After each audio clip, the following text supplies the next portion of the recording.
seconds of the fight. Oh my goodness, both guys are going for it. This is what prize fighting is all about. Two fighters in their prime, testing each other at the highest level. Well, hello everybody, and welcome to the 265th edition of the Boxing Asylum Nuthouse podcast. I'm your host, Steve Wellings, and joining me this evening on the call so far, we have Andy Patterson and Dave the Hater Lowback. Good fight that was between Garcia and Lipinets. I wanted to put that little clip in. Ray Flores, one of my favourite commentators at the moment, if I'm honest with you. I just love that bit at the end. Two prize fighters, I'm paraphrasing, going for it at their prime, in against one another, no messing, and that's what you want to see, isn't it? Guys having a go at each other, both undefeated, no egos, no airs and graces, empty in the tank for our entertainment. But I'm going to start with another fight, Andy, over in, where the hell were we? It was raining anyway, wherever it was over in the Stub Hub, I think, wasn't it? Yeah, a rainy Stub Hub in California where Oscar Valdez and Scott Quigg went to war. They both left nothing in the tank as well, to be fair to both of them.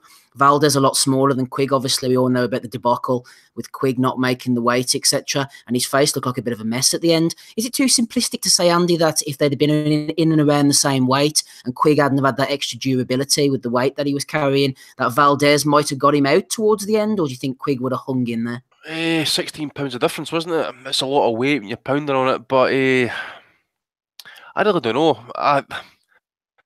Valdez, I don't think he's really got the, he's got decent power, but he's just not got that one hitter quitter type power. I mean, I always go back to the Maraga fight. I'm a fan of Valdez. I don't actually predict he's going to be like pound for pound or anything like that. I really do like him as a fighter. Against Maraga, for example, he really did bite down the gum shield when he dropped it in the 10th round, and it was just what he showed in that fight was true character. Showed that again there last night. Basically, you got a big guy marching toward him who.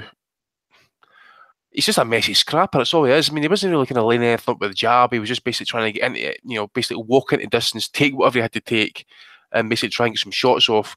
And he did it, for maybe the first 2-3 rounds, maybe even 4 rounds, that Valdez was really boxing, really well. I think Quigg maybe landed a good couple of right hands at the start of the 4th. You need to remind me what round it was he broke his jaw, and I thought it was maybe the 5th because I saw a couple of good right hands that Quigg landed in the 5th, but I know there was a big mess around about his face and around about the 7th, but I know he maybe bit down his tongue as well, so that could be badly split. But as the fight kind of wore on, you could maybe see that the fact is that Quigg wasn't like taking the weight off, so he was still kind of replenished, didn't he? He was, again, as I say, he's packed on 16 pounds of extra weight, which is an absolute joke when you think about it at the end of the day. 142 pounds, it's incredible. And Valdez entering in there's a lightweight, 135, I think he was. But you got to get to Valdez. Even with that broken jaw, he was always in the fight. He was always looking to kind of punish Quigg to the body, working to the head. That he did it mostly off the back foot for most of the night. And that, but I thought he did really well fighting off the back foot. I thought he outworked Quigg at times. Quigg just, again, as I say, sloppy, steps into distance, gets hit, gets made to look like E.T.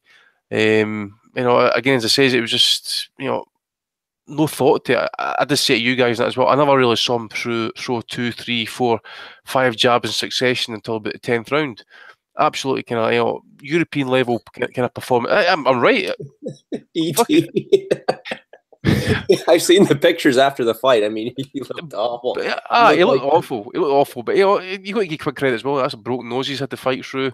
He's had to fight through a broken jaw in the past. And that. So the guy's tough. But I'm not going to buy any excuses about how he didn't make weight, stress fractures and stuff like that. Because your main point is you've got 2 jobs to do: make weight and turn up and fight.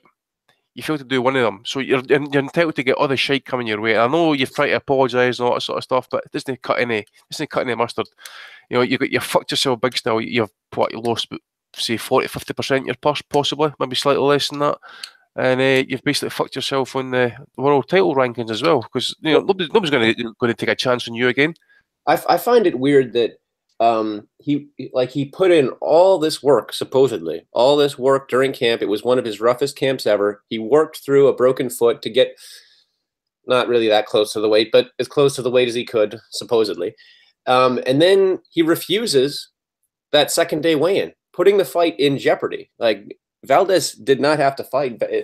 People recommended he not fight. His handlers recommended he not fight. Valdez fought because he's a badass and he wanted to punish Quigg. But why didn't Quigg just go to the second day weigh-in? It's a good point, Dave. And I mean, Andy's point as well about maybe no one touching Quigg in future. Obviously, Eddie will probably get him a chance or two. You know what he's like. But stylistically in the fight itself, Quigg took a bit of a beating, really. Valdez boxed on the back foot, which I wasn't expecting him to do for so long. And he even got hurt at times in there. But he battled through it. His face was smashed up a bit around the mouth. Anyway, I don't think he could even take his gum shield out in between some of the rounds. He showed a few more dimensions to his game, Andy. I was actually really impressed with Valdez. As I say, you know, I've really have been impressed with him in his last 3 or 4 fights. Now he's always kind of like basically, you know, showing us a slight progression. Again, as I say, the only thing that's going to really kind of maybe stand him up a wee bit is going to be maybe that's a slight lack of punching power. But you know, other than that, you know, he showed. You know, it would be interesting to see if he actually didn't get the broken jaw as to how that fight would have really ruled out. I mean, you're asking about the weight. Would there been any matter of difference?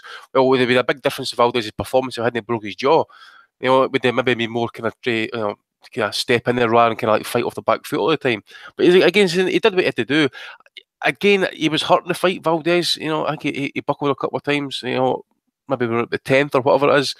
You know, but that was just Quigg, innit? I mean, he always seems to kind of like start, you know, first 4 rounds late and then kind of comes on strong towards the end. Try and rely on that impressive, you know, kind of durability that he's got and stuff like that. But that's not going to carry you so far. And again, as I say, you know, it's the lack of fundamentals sometimes in that fight. He was kind of like throwing lead uppercuts, you know. But I'm not going to try it for the fact that he was tough. You know, he got his nose broken and all that sort of stuff. But you know, you need to do more. And again, as I say, I really do think some people are going to have to look at that and say, well, do we really need to fight Scott Quigg? Do we really need to kind of, you know, basically fight a guy who is not going to play ball with the weight? I thought it was actually the least he could have done was basically weigh in. But Eddie Hearn making excuses for him as well, saying as well, he's had a terrible camp, he's got a stress fracture in his foot and all that sort of stuff. Well, shows the proof. But then he's decided, because he's had a bad camp, fuck it, I'm not going to weigh in for the second day weigh in because I need a bit of advantage. How do we know, you didn't cheat the weight anyway? Well, I'm not a Quigg fan, as people know who listen to this show. I don't want to shit on him too much, but I mean, when it comes to the weight and all that, the guys have explained, so I'm not going to go over that as well. But this is a guy who probably in a decent era would be in and around European level. There's no reason for this guy to be pushed up in and around world level. You know, he was a bit of a world-class punch bag as the fight went on, I thought. He was always game, he was always in there. That was to do with his fitness and his strength, and he's overcome the sort of ability-wise. He's got to the top that way, fair play to him, but he's fought a lot of shit. And the only time he stepped up twice in class against Frampton and against Valdez last night, he's been found wanting. That's no harm to the guy, but calling him this world champion who's made all these defences, it's smoke and mirrors. His career is completely built on sand. And that's just the way I see it, unfortunately. Just before we bring Ozzy in, Dave, I just want to go to you on the picture in the featherweight division, the 126-pound division. Quigg's obviously slipping down the WBO rankings now. We might not see him at this level again. Valdez is the WBO champion. Lee Selby's defending his IBF against Josh Warrington. We've got Santa Cruz and Mares. The rematch is due to happen at some point. And over at the WBC, we expect Joseph Diaz, to go in against Gary Russell for Gary Russell's annual appearance at some point in 2018. It's hotting up quite nicely, Dave. Who's the top fighter at featherweight, and who are the guys that we can keep an eye on? Who's maybe finished, etc.? Well, I'm going to say my favorite fighter there now is Valdez, without doubt. He's the most active.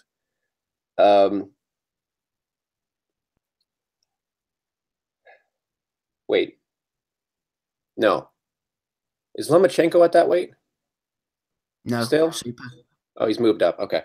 He was recently, though, right? I don't know. Whatever. Yeah, Valdez is still my favorite fighter at that weight. Quigg, I think he may as well retire, and unless he just wants to fight at European level. Even if he's entertaining, he's not. He's not going to get shit for that, I'm sure. I want to see Valdez. What about Warrington Selby, Dave? How do you think that's going to go, and where do they stand? I mean, maybe top 3, top 2 at featherweight? Those Euro bums are just fighting for the runner-up status. Once one of them loses, they can go off and fight Scott Quigg. The winner becomes more relevant. Since Selby, I liked back when he beat Gradovic. I respected that, but since then he's done fuck all, and he's not looked very good in several of his fights. He's extremely tight at the weight. So he's probably just in line for an L at that weight, I think. And then he'll move up and blame the weight. I think he'll probably beat Warrington, though. But I think it's going to be competitive because Selby is so tight at the weight, and Warrington's got a good gas tank. Not power, but a good gas tank, decent punch precision, decent speed, and a good work rate. So it's going to be somewhat difficult, I think, to win a decision against him. But I think Selby will probably do it.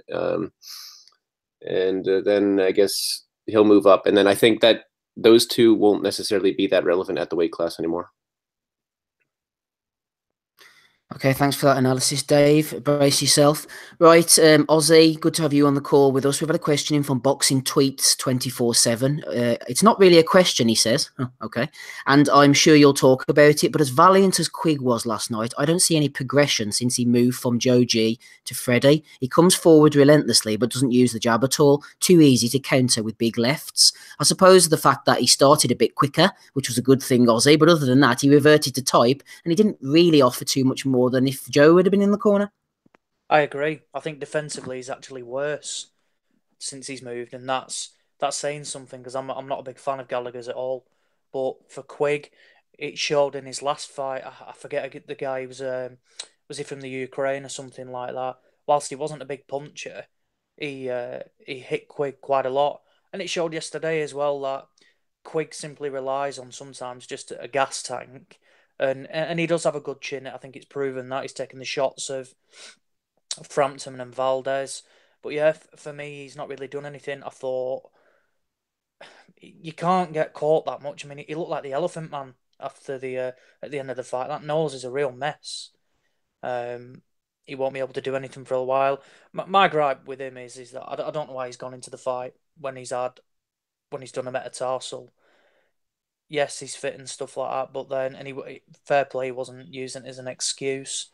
But at the same time as well, he was saying, "Oh well, I was caught flat-footed quite a lot because that's what I've been like in camp because of the foot and things like that." I'm thinking, there's so many like different things affecting your like style.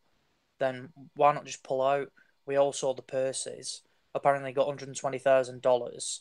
20K was deducted through fines to VALDEZ and the commission, then take your 100K less Eddie Hearn, Freddie Roach, I think he's self-managed, deduct your taxes, and to be honest, he's not really coming away with the right lot. Now, I understand you've got to take an opportunity there, and that Plus if you feel... Brexit. Well, yeah, but I mean, if you can go on, if you feel you can go and win, then I've nothing against that at all, but then you need everything in your favour. And when you're going in with a broken foot, and then you're struggling with the weight and things like that. But they kind of contradicted themselves in a roundabout way because Eddie Hearn said, the broken foot it clearly impacted his weight. Yet Scott Quigg, Paul's fight as well, was saying, look, I was £3 over the day before. That's exactly where I wanted to be. I just couldn't shift anymore. So in reality, he was spot on in terms of, his weight cut, and the broken foot didn't do anything. So it's excuses that you start creeping out and stuff like that. And at the end of the day, he wasn't good enough. I think the move to America has not gone the way he wants. Fair play for him trying stuff. He's obviously felt like he grew static under Joe Gallagher. But for me, he's gone to Freddie Roach, who I think, in my opinion, he's probably a bit past his sell-by date as well. I think he's suffered quite a lot of losses recently when he's been in the corner. And as I said at the start, defensively, I think Quigg's gone backwards. He was getting regularly tagged last night in his previous fight, and he's at that stage now of can you really teach him anything new? He's got it drilled into him so much. What can you teach him? Anything different? Me personally, I'd like to see him come back to the UK. I think if he holds his hand up and say it doesn't work, then I'd have nothing against that and look to rehome over here. Definitely not back with Gallagher, but with somewhere else. I can't see him going with a Shane McGuigan or something like that, but there's enough. Maybe Steve Mailer, he's Manchester-based, something like that. It'd be interesting to see. But yeah, back to the question. For me, he's definitely not improved, apart from starting quickly, when in reality, any of us could say, put your foot down. It's not being coached that. if you can say, look, you've started slow here, look to up the ante, anybody can say that. It was just Gallagher's tactic not to. And Roach has just instilled him, look, you're a fit lad, let's go from the off. Not taking anything away, but we could say to the lad, right, you need to put it on this from the off. We can't afford to go and give away 4, 5, 6 rounds and then you go. You can do the 12 rounds, it's clear. Yeah, I suppose in fairness to Freddie, what can you do? You have to just work with the tools that you're given. And as Boxing Tweets 24/7 says, in the big fights, the good boxers can pick the likes of Quigg off and win rounds. He'll always be left needing a KO, I feel. Your thoughts on the show? I think Ozzy has put his thoughts across there. Just talking about Quigg and amateur boxing and so on. We had a question in from Boxing Betting at Boxing Tip on Twitter. He said, one for the pod, most successful boxer who didn't go to the Olympics or had a limited amateur experience. So the most successful boxer who didn't go to the Olympics or had just limited amateur experience. I believe Rocky Marciano only had very limited amateur experience, and I couldn't think off the top of my head. Everyone, I thought to myself, oh, this might be easy. I'll think of a few names, but everybody had some kind of amateur experience. Even Bernard Hopkins, I thought, well, with him being in prison and everything, maybe he didn't, but apparently he had nearly 100 fights and he won like 92 or 93 of them. So that definitely wasn't one. And Dwight Mohammed Koawi was one that came to my mind, Andy. He didn't have very much amateur experience, if any. Hasim Rahman apparently only had 9 fights. He was 7-2. Jamil Big Time McLean, remember that big lump? He only had 2 fights. He won 1 and he lost 1. Marciano's record was 8-4. And Tex Cobb apparently lost both of his 2 amateur fights that he had, if these statistics that I'm reading are correct. Anybody you can think of who had very limited amateur experience who went on to do well as a pro? Did you mention Cal Wee there, yeah?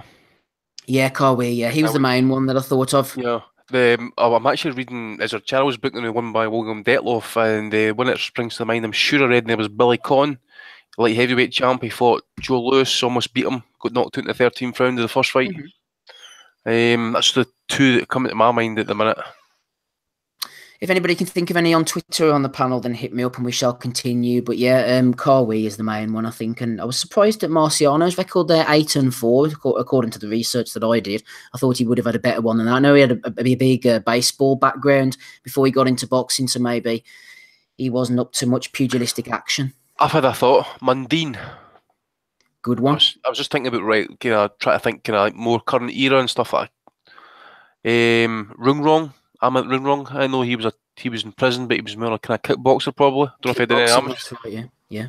I've always said Mundine. I know he's hated because of his views and his beliefs and all that, but putting that to one side, I think the guy's achieved a hell of a lot, in the ring, and especially monetary-wise. I mean, all the pay-per-views he's had in Australia, he certainly earned out the sport.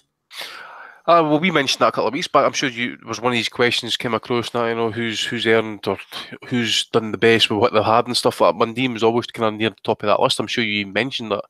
Yep, definitely. Looking at the undercard from Valdez against Quigg before we move on to Garcia Lipinets and then on to Prograis and Dongo and next week's stuff. There isn't a great deal on next week, to be honest with you. We had Andy Vences majority draw with Eric De Leon, 2 unbeaten fighters. De Leon was 17-0, Vences was 20-0. Good to see them putting their records on the line against each other. It was a majority draw. 2 judges had it 95 apiece and 1 judge had it to De Leon 96-94. Arnold Barboza Jr. defeated Mike, yes indeed, Reed over the 10-round distance. Andy Ruiz Jr. didn't see this one, knocked out my mate Devin Vargas in the first round. And one that you were talking about, Andy, Alex Saucedo, a bit of a prospect, 26-0, knocked out Abner Lopez with a peach of a left hook to the body. Oh. That was just. I says to you, he says it was just like he wanted to kind of hover there and just take a shit when that left hook landed. He was tested. So I've seen him a couple of times now, and again, I'm not proclaiming him to be anything great or anything like that. But he looks like one fighter I can actually get behind. Looks decent. He's wanting to go into a good fight and stuff. And Lopez, I know he didn't get paid a lot of money to take that shot there last night, but holy shit, man! I love a good left hook to the body, especially when it just kind of like takes everything for somebody and that. But that was proper evil. You could just see the soul lifting for him. He just wanted to take a sit down there and go to sleep. His best is oh. It was a lovely finish by Saucedo. He's quite highly ranked with the WBA. We'll get on to that fight shortly for their title between Bartholomew and Relic. And he's also quite highly ranked by the WBO. Obviously, Terry Flanagan and Maurice Hooker are going for that vacant title on April the 14th. Salcedo is ranked number 3, so he might be able to find himself in on a shot soon, hopefully, against the winner of Flanagan Hooker. We expect that will be Flanagan, but you never know. Let's move over to San Antonio, Texas then. Sergei Lipinets losing his IBF super lightweight title against Mikey Garcia. Good fight this. Garcia I thought was mightily impressive. Andy, we'll go to you first on this one. I'm wondering about Garcia. I don't know if this had been mentioned before, but you know the way you had fighters like Miguel Cotto, I think was one, who was left-handed, but obviously jabbed with the left. Oscar De La Hoya was one. Marco Antonio Barrera was one. I'm wondering whether Garcia's left-handed, because the way he jabs and hooks off that left hand with such great accuracy and 3 or 4 jabs and hooks at a time, he's such a talented fighter and so accurate, Garcia. He was really textbook last night. It was a really polished, professional performance, especially, I did think he looked a wee bit soft, maybe just the dehydration because of the weight and that. I don't know if he's maybe really at his ceiling as such, especially in terms of power anyway. Lipinets he really impressed me last night, actually. He kept coming, he kept trying to kind of box. He could easily kind of get drawn into it a wee bit there obviously, Garcia was rapid with that jab and right hand. He was really good. When he was kind of forced to kind of stand in the pocket, he would try and pop off a few uppercuts, body shots and stuff, but always precise on the jab and the right hand. Again, I'm not liking him to the guy, but it was a wee bit like kind of Alexis Arguello. He was always doing the jab, right hand and stuff. It was just absolutely perfect all night long. He just kind of thought himself running about the ring the whole night. For terms of the knockdown, it was a great shot. You could actually see Garcia actually kind of stepping back and kind of look to kind of set the shot before he let his hand go.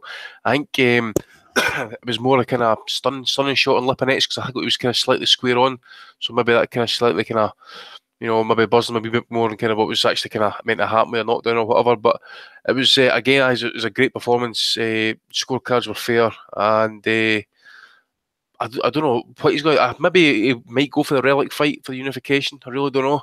I think he would only come back down to 135 unless it's really going to be Linares, which I think he would eat alive, and Lomachenko. But the money's got to be right for that. I think he's not going to kind of drain himself to come down and wait if he's going to get a unification and some decent money up at 140 at the minute. Need to wait and see. But it was again very polished, very very good professional performance here last night. Yeah, I have it in my notes, like Andy was saying. I thought that Garcia did look a little bit fleshier around the midriff, but he seems to have carried his power up with him, or more. It was his accuracy more with the knockdown in round 7. Lipinets really did make a textbook mistake. He jabbed and then he squared right up and he threw. It wasn't even a right hand. It was like a sort of cuffing little uppercut type thing. It was more an activity shot rather than something that he was aiming to hurt Garcia with, and Garcia just timed him with the left hook beautifully. But both men really put it on the line. I thought 117, 110 was probably about right. The commentator on the international feed for Box Nation, Mr. Ray Flores, seemed to think it was quite close, but I think he was giving Lipinets a few of the rounds that I would have actually given to Garcia. Garcia's a lovely boxer, Dave. Looking at his future prospects, he's been up to 140, 35, 147. We might see him up at cruiserweight next, then maybe down to middleweight. Who knows where he's going to end up?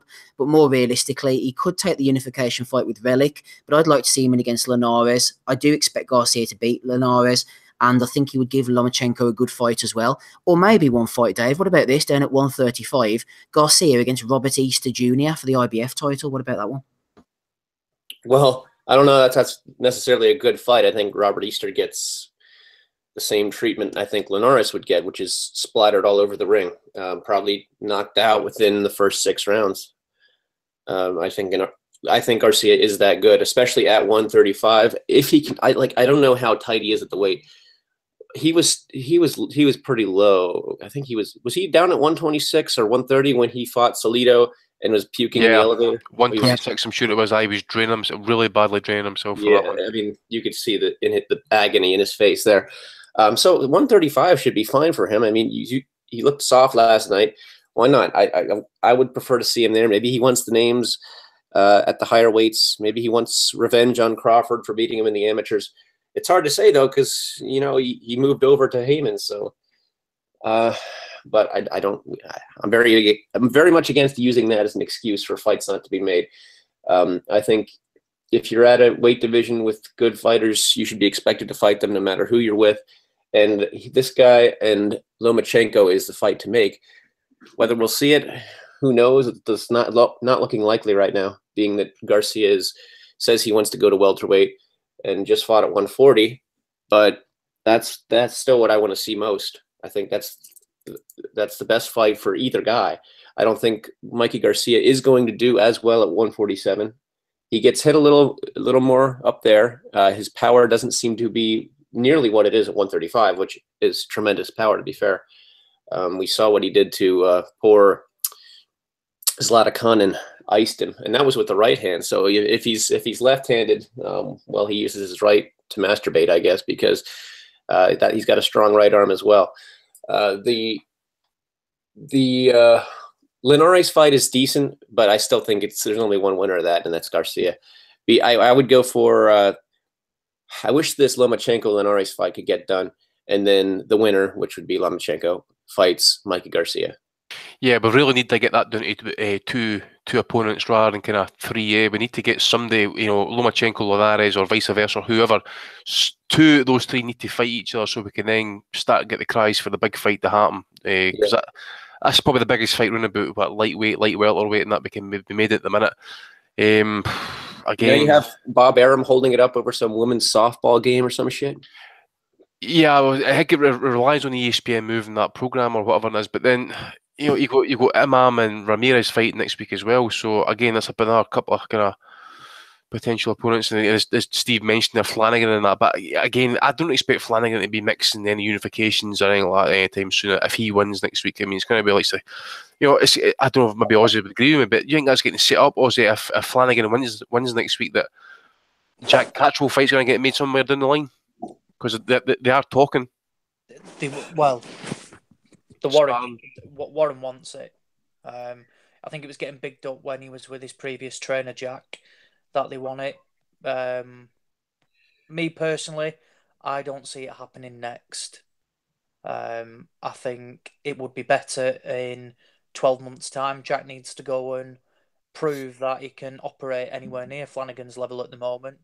For me, he needs to go and get 3 decent, like fringe world level or like solid European wins, and then he can step up to Flanagan. Because the worst thing that can happen is that he steps up and then he falls short because he's not got the experience. And I think with his new team behind him, he probably will do that now. For me, if Flanagan can go and beat Hooker, they should be all over the Relic fight. They should be all over that fight whatsoever. Now, I know Catterall sparred Relic before and beat him up, dropped him 3 or 4 times. There's pictures knocking around of it. I think photographer Karen Priestley took him there as well. That was when... is he still involved with Ricky Hatton? Hatton's weird with these like Eastern European fighters. He seems to like bob in and out of it. Yeah, I was wondering that myself last night, but Ricky was nowhere to be seen, and you think he would have been in the corner, wouldn't you? Of course, he used to have Relic as well. He had Relic for the Burns fight. Yeah, exactly. He had Relic. He was Zakyanov. What's his face? Rabchenko, who boxed Kell Brook. He was another one. So it's weird, really. I think he just dips in and out. Lucas Brown as well. Like, he's another one that he kind of dips in and out with. That when he's over here, I think he gets involved. Maybe it's when he's sober, he's sort of there, and Well, yeah, something like that. But no, I think Frank, that's what he seems to get his buzz off at the moment. He's matching his lads in house. So Flanagan wins, and then he's already openly spoke about either O'Hara Davis or Jack Catterall fight happening, like late summer. Again, me personally, I don't want to see that yet.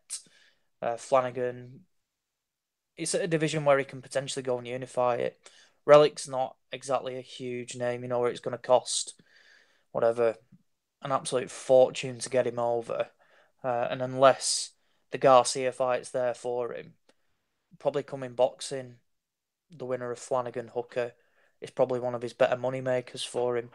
But you're definitely right, Andy. It's definitely what the Warren household definitely want that. Whether it happens next, I'm not too sure. Felt a bit sorry for Lipinets' wife at ringside last night. I thought she looked about 11, to be honest with you, but she seemed like quite upset. She was really feeling every punch. I was just thinking that someone should maybe put an arm around her and console her a little bit. But fair play to Mr. Lipinets. He did a good job. He hung in there, and I said that it would go the distance last week, and I finally got something right, I suppose. Just briefly here from Ricky Gravel on Twitter. He's been in touch about amateur boxing and stuff, and guys who did well as a pro didn't have much of an amateur career. Johnny Nelson had 9 fights and won 3. Says Ricky, so that's a good one to add to the list. Just while we get our first guest on the line, Ozzy, I want to hear your thoughts on Lipinets against Garcia.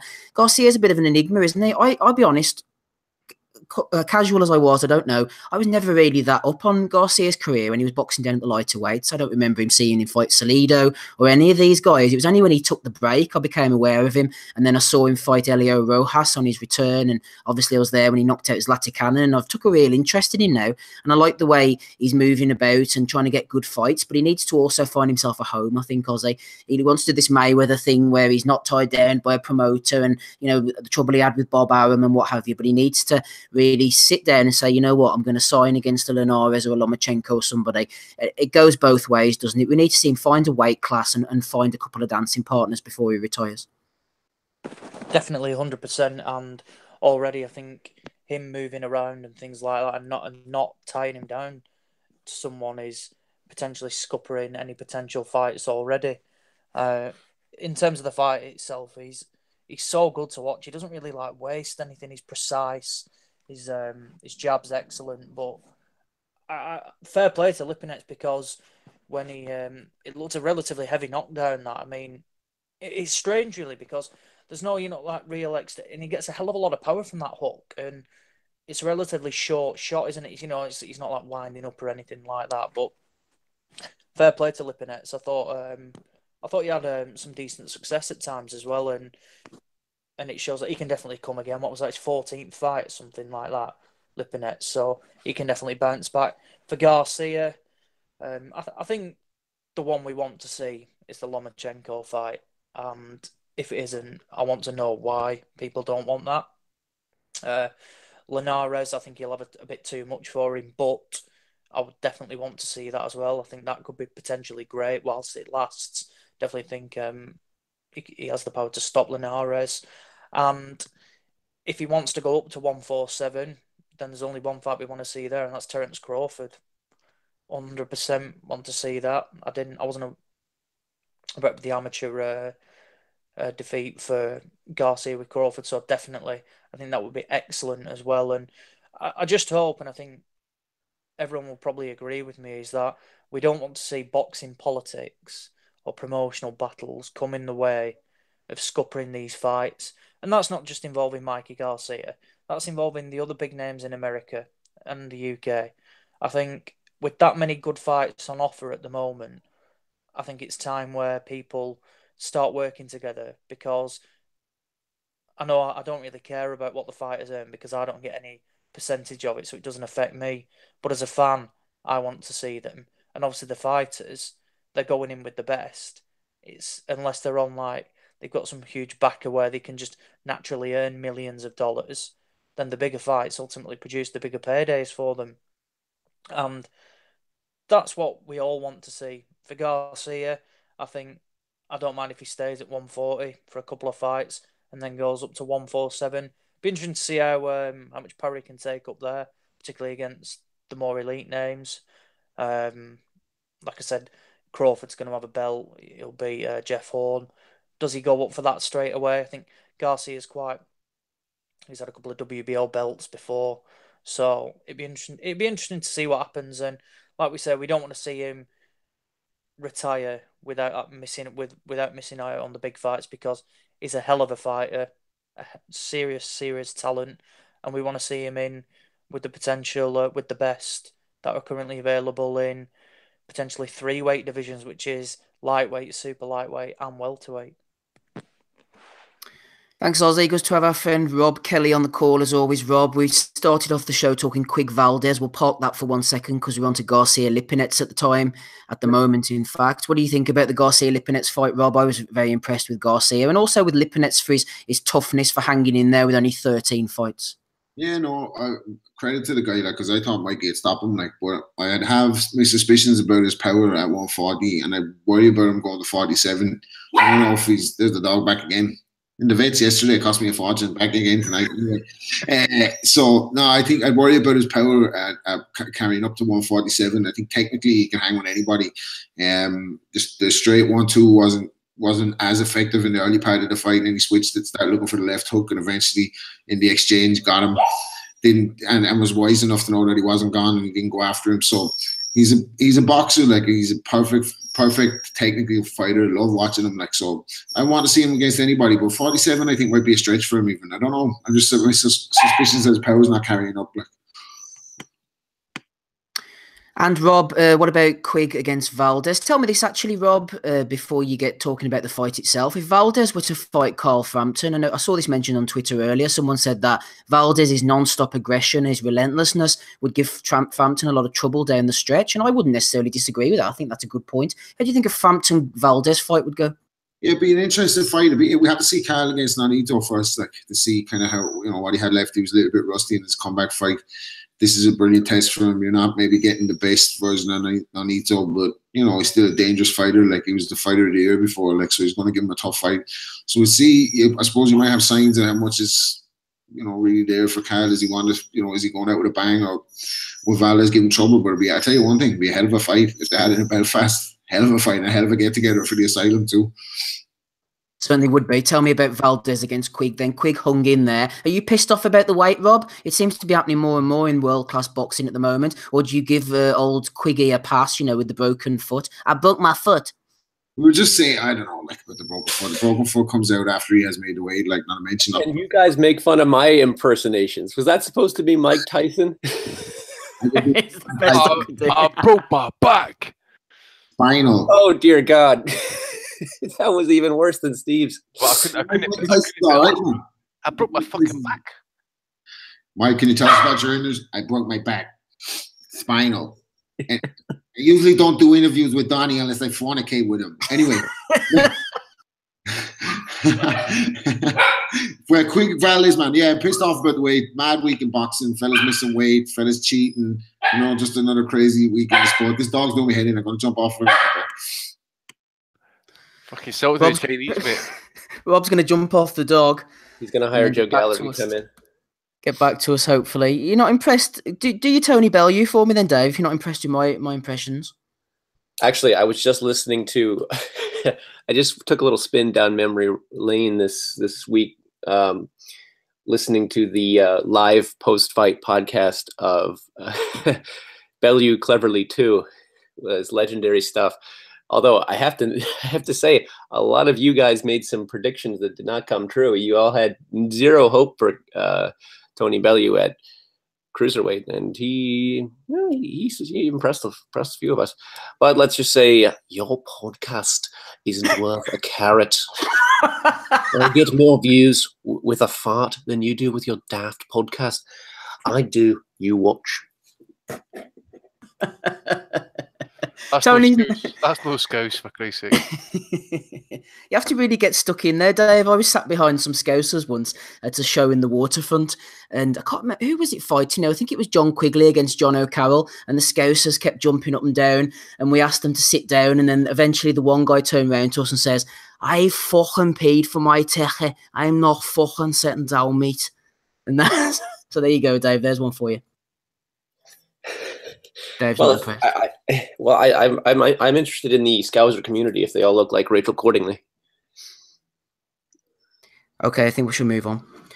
We should move on to the undercard, Andy. I don't know if you saw anything of Francis Barthélemy against Kirill Relic. Really pleased for Relic, I was in this one, to be honest with you. You could tell how much it meant to him at the end. And there was this big black dude in his corner who was doing the seconds, and he was emotional. He looked like he was about to cry, and it was just a nice moment all around. Dominic Henley was in touch with me earlier on the text messages, actually.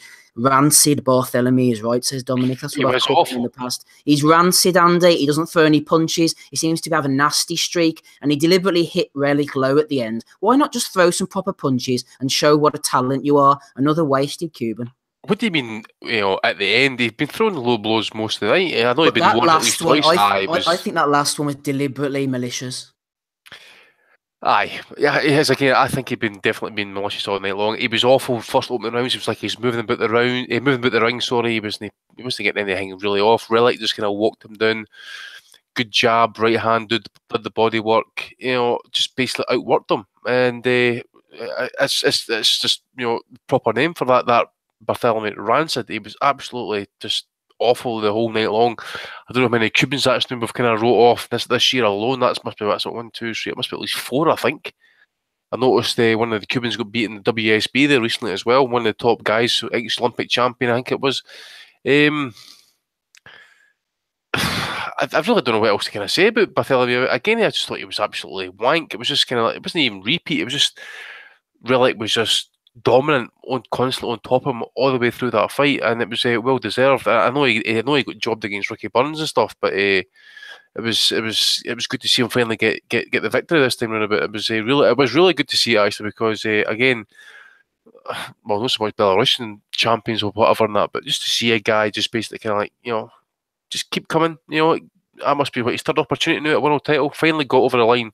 Really pleased for him. I know it's a WBA title. I don't know how much stock he wanted to put into it, but the whole night he was just absolutely outstanding and well deserved. Yeah, looking at Bartholomew's record, he's had some good wins over the years. I mean, he's beaten not great fighters, but the likes of Argenis, Mendez, Fernando Saucedo wasn't bad in his day. Antonio DeMarco was coming towards the end, but he in a good fight. Denis Shafikov was probably his best win. Mickey Bay. He won the first fight against Kirill Relic, even though a lot of people thought Relic had actually won that one as well. Do you know what I was thinking, actually, Ozzy? Whenever Ray Flores, again, shout out for him, giving him a few shout outs tonight, was going on about Bartholomew isn't really putting in the effort here, and he has the chance to become a 3-weight world champion and go in the pantheon of the greats alongside the likes of Kid Gavilan, Kid Chocolate, etc. I don't really put much stock in that. So if you look at his record, he won like a vacant title at lightweight. He won the IBF at super featherweight against the aforementioned Argenis Mendez. I mean, realistically, Ozzy, these days, with all the straps on offer, it's not like the days of Gavilan and Kid Chocolate. You could win, technically, 4 vacant WBO titles at different weights and be called a 4-weight world champion. It's sort of watered down, Ozzy, if you know what I'm saying. Well, Ricky Burns won 3.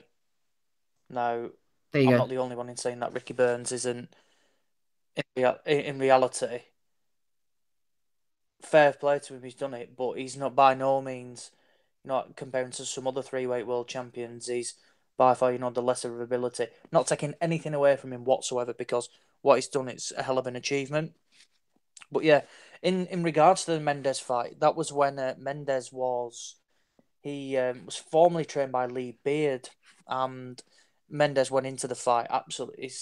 His head was gone. He was freaking out in the back and stuff like that. But the first fight, again, like I know you mentioned about it before, where Bartholomew was catching Relic low. I think the bell rang. I could be wrong here. And then he clocked Mendez just after the bell had gone. It completely wiped him out.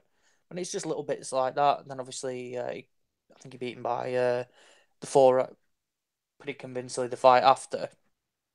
But again, got penalised for low blows. So it's an interesting one that you've mentioned it. And in fact, if you go through all of his record, I'm just on it now looking. There's been several fights where he's had points deducted for that. So it seems like it's part of his some sort of a game plan, if anything, to try and catch the opponent low. But from what the commentator said, yeah, like you said, you can fight for that many vacant belts now. That, like you say, you can easily become like Terry Flanagan, for example. He is in with a chance of becoming a 2-weight world champion. Yet both belts he's boxed for will have been vacant. Now, I've nothing against that, because if you can get the opportunity and you've got the promoter doing it for you, it's not the fighter's fault. They're being presented with an opportunity. Liam Smith got that against a lesser caliber of opponent.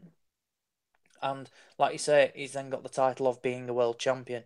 Whether people agree with it, that's another question. But yeah, it's one of them now. There's 4 belts knocking around. Legit opponents and things like that. You can pick one up, like I say, and you can rattle off a few defences against cannon fodder. Yeah, it's one of them these days. Some of me would like a couple of belts to disappear, because it might stand more of a chance of making more of the better fights. but then other parts of me think it could potentially make it even worse as well. So it's one of those, really. I don't think you can compare them because, like I said, there's 4 belts, and in this day and age, you can box for a vacant with people moving around or missing weight, for example. Being stripped. Gervonta Davis was one, lost his belt on the scales. That's more common that you see it now than what it was a few years ago.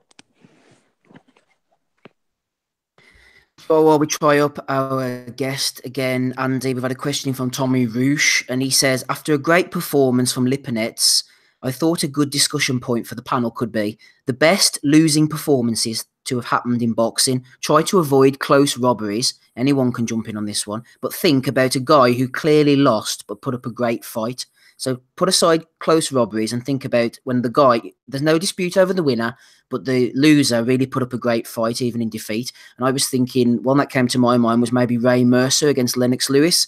Yeah. And also, I know he got stopped, so this is a bit of a stupid one, but Michael Watson against Mike McCallum up to the point of the stoppage. He was putting it, there was no doubt he wasn't winning the fight. Everybody knew McCallum was winning, but it was a really close competitive fight.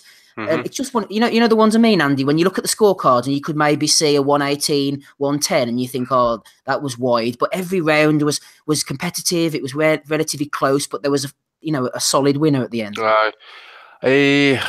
I would probably, again, as I say, I'm reading one of these old books now, so I'll probably need to say Tommy Farr against Joe Lewis and Duran against Hagler's, but the only 2 I can think of at the minute. I'm trying to think kind of more modern day, but tallish guy, getting widely beat in the cards, put a good performance. Maidana's one. Maidana against Floyd. The first fight. That's a good one. Some people actually had, well, I don't know how legit it is. I don't know if they're just trolling or whatever, but I've actually heard people try to make a case for Chino in that first fight. I don't think so. I think Floyd just did enough to share it. What about the Cotto fight against Floyd? Yes, that's a good one as well. Yeah, he was getting beaten up, wasn't he, at times, but he was always competitive and it was always a good fight. Aye. Yeah. You any, Rob? Just trying to think. Wayne McCullough gave a good show against Eric Morales, didn't he? He stayed with him, like it was a wide defeat, but he stayed with him. Like I was going to say Holmes against Norton, but I remember that being quite close actually, that fight. That was a close one. I see you've unmuted yourself. I was going to throw in Julio Cesar Vasquez against Ronald Winky Wright. It was very close on the scorecards, even though Wright got knocked down 5 times. And then Hassan and Dam against Peter Quillen as well. Maybe you could throw that in. Yeah. And Dam was always keeping it close, always competitive, even though he kept hitting the deck. In the Lemieux fight as well. One for me, I mean, people may see it different, but I thought Derek Chisora against Vitaly Klitschko. Yeah, that's a good one. That's a good one. I thought Del Boy, I would say, even though he lost, I think, relatively clearly, that was one of his better career performances. I would need to watch it again. I mean, it was years ago now, but from what I remember, he just kept coming forward, never really looked hurt or anything like that. And that was what that I'd say that was probably one of Chisora's better performances, despite him losing. And it did something for him.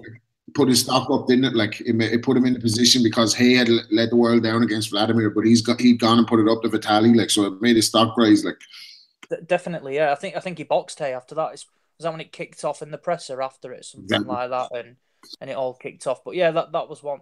That was one that sprung to mind for me. Chisora against Klitschko. Good shirts, guys. Any more?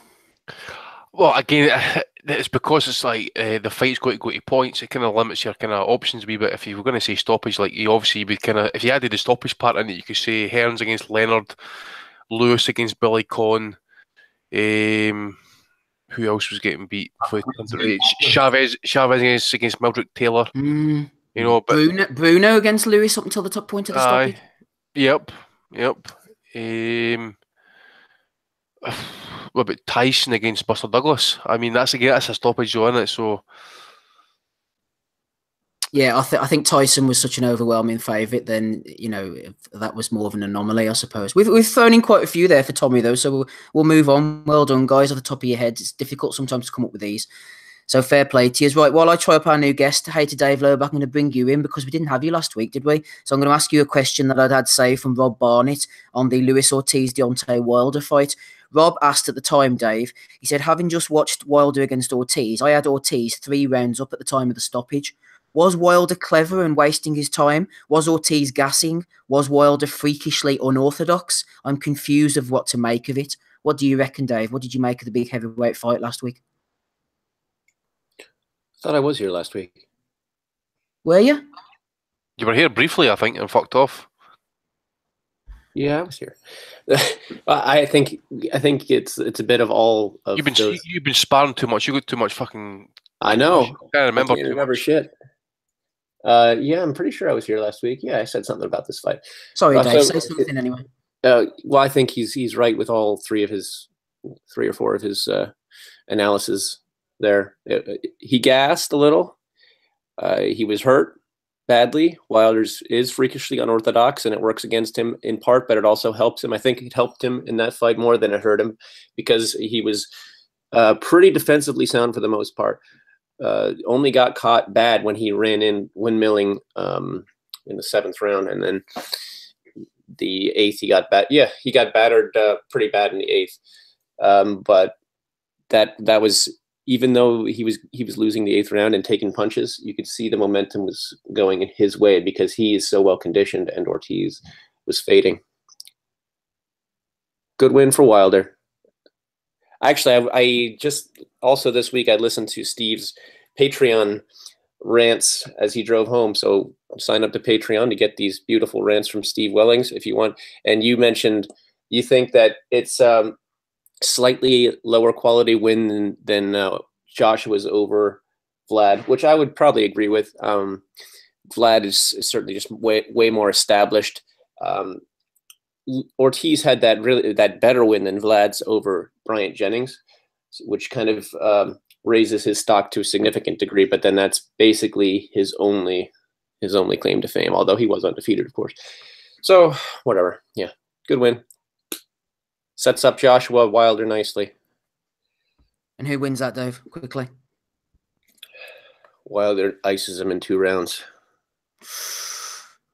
Hater Dave has spoken. Oh, Our guest isn't ready for us just yet, Andy. He needs another 10 minutes. What are you going to say? What's he doing? Fucking 10 minutes. He said 10 minutes, 20 minutes ago, for fuck's sake. Tell him to get his ass to be fair, he's meeting somebody, to be fair, and he was really apologetic about it, and I said it was fine. Well, we're friends here, Andy. I'm not, we're friends, but we've got timelines and deadlines and that to meet here. You know? Andy, tell me about Richard Comey against Alejandro Luna. A bit of a prospect, Luna. He was expected to win this, but Comey managed to get him out of there, and he's going to fight Robert Easter again. That will be a fun fight. I expect Easter to win. Did you see much of Comey, though? Good win for him. It was a really good win. I thought it was a really good close competitive fight up to the point, actually. I know he was ahead in all 3 scorecards, but they were semi-close, I thought. But, 6th round, I think Comey came out really aggressive, connected with 2 good right hands. Followed up, I think it was maybe an uppercut or stuff, and then maybe another left hand dropped that Luna, and he went down for the first. I think it was the first time in his career, actually, but it was a vicious 4-punch combo. Like, it was a really good finish to that fight. Really proper drilled him. So it kind of gets some. I remember people were high on Comey for a wee bit as well. Actually, I know what is he now? I think he's had 4 or 5 losses or something. I remember he was undefeated. People were really kind of bigging him up, and he was willing to travel. I think Comey's had 2. He's had 2 defeats, sorry, mate. So 2. Lost to Shafikov, didn't he? I think over in Russia. Is that what it is? Aye, that's what it is. Shafikov. I forget the other one who he lost to at the minute. But it was at Easter. Yeah, that was a close fight. That one, split decision. That one. Yeah, they were both split decision losses as well. Aye. He's a tough night's work for anybody, isn't he? Well, off that there last night, he was absolutely tremendous. Off that last night, actually gets himself right back in the mix. Like, it was really, really good last night. I'm really happy for Comey because I was there for the Easter fight and it was tremendous. At the time, I gave it to Easter, but it certainly could have gone either way. And I think Comey has more upside than Robert Easter, considering Easter's last performance, which was really poor. He appears to not know how to use his reach anymore. It seems like he's regressing. Whereas Comey, good work rate, able to box at range and in close. Decent power. He dropped Easter, even though Easter was huge against him. Yeah, Comey's probably got more upside than Eastern. I look forward to seeing him again. I'm really happy he got this win. I'll need to try and look at my scorecard for that Easter fight. I'm pretty sure I had him beating him. It was close, like. Yeah, he definitely could have got it. And obviously, split decision against Easter in Easter's backyard. Not quite backyard, but that's a pretty good result. Yeah, good win for Mario Barrios as well. I think he knocked his opponent out in the second round. Rob, I don't know if you're back with us. Anything from last night's action before we go on to Prograis? Any of the undercard stuff that you might have seen that you want to mention briefly before we move on? No, but I wouldn't trust Comey because you can't trust them commies. So That fucking dog's back again, Rob. His dog's chiming into Rob's dad jokes. The dog is celebrating Celtic beating Rangers. Oh, God. You had to get that one. Fucking Dave's feeding his dog fucking dry ice. Fucking mentalist. Right, let's go on to the final card of interest over the weekend. It was on Friday night. Regis Prograis, I'm really high on him, as you all know, knocking out Julius Indongo. Indongo's like, as I said, Dave, like a bit of a useless spring, isn't he? Just keeps on getting knocked down. Terence Crawford managed to get rid of him. Regis Prograis managed to get rid of him. What do we make of Indongo's knockout win over Troyanovsky now and his win over Ricky Burns? Is he going to keep cashing himself out, the useless big spring? What do you think, Dave, about this Indongo-Prograis fight? I think you're being a little harsh on Indongo. I don't think he's just there for a payday. I think he tried. I think he's chinny. Obviously he got his missile home on Troyanovsky's face before Troyanovsky could hit him. And Ricky Burns didn't really throw a punch. And even if he had, he's not a very good puncher. So those are still decent wins. I like Indongo. He's going to be a reasonably exciting fighter, but certainly not what some people thought he was when the Crawford fight was made. I always still saw him as a question mark because we never really had seen him take a good shot. But now he's been iced twice in a row. But I still hope for the best for him because I like African fighters, and I like how this guy was such an underdog. Went over in Russia in his backyard in front of all these mafiosos and just iced their man. So I'll always like him for that. And I hope the best for him. But Prograis, certainly a swarmer. He's quite a good finisher too. I like that. I don't know what his ceiling is because it's hard to tell after just 2 rounds of action, and I've never seen him before. But I will keep an eye on him from here on. So good for him. It's another name to add to 140, which is sort of blooming again, just like 168 pounds. Both of them are kind of. It's interesting how. The weight divisions, you think, well, 140 is empty now. Everyone's moved up to 147. Well, right again, it's filling up. I think Terence Crawford tweeted something about it last night, right after I left. Now you all saying the division's hot again. Well, it kind of is. I mean, I don't think any of these guys would necessarily beat Crawford, but it's still it's going to be fun to watch. Yeah, Prograis laid down the gauntlet at the end of the fight. All you 140 motherfuckers, I got this shit locked down. I think a word to that effect is something that he said, Rob. He's definitely an interesting fighter, Prograis, and I'm looking forward to seeing his progression. I'm being a little bit harsh, deliberately so, on Indongo, to be honest with you. He caught Troyanovsky cold, didn't he? Burns was maybe past it. Once you step up to the elite level, Crawford, and then against someone who's highly talented and really highly rated like Prograis, then perhaps Indongo's reached his ceiling. He's not going to be able to beat these guys.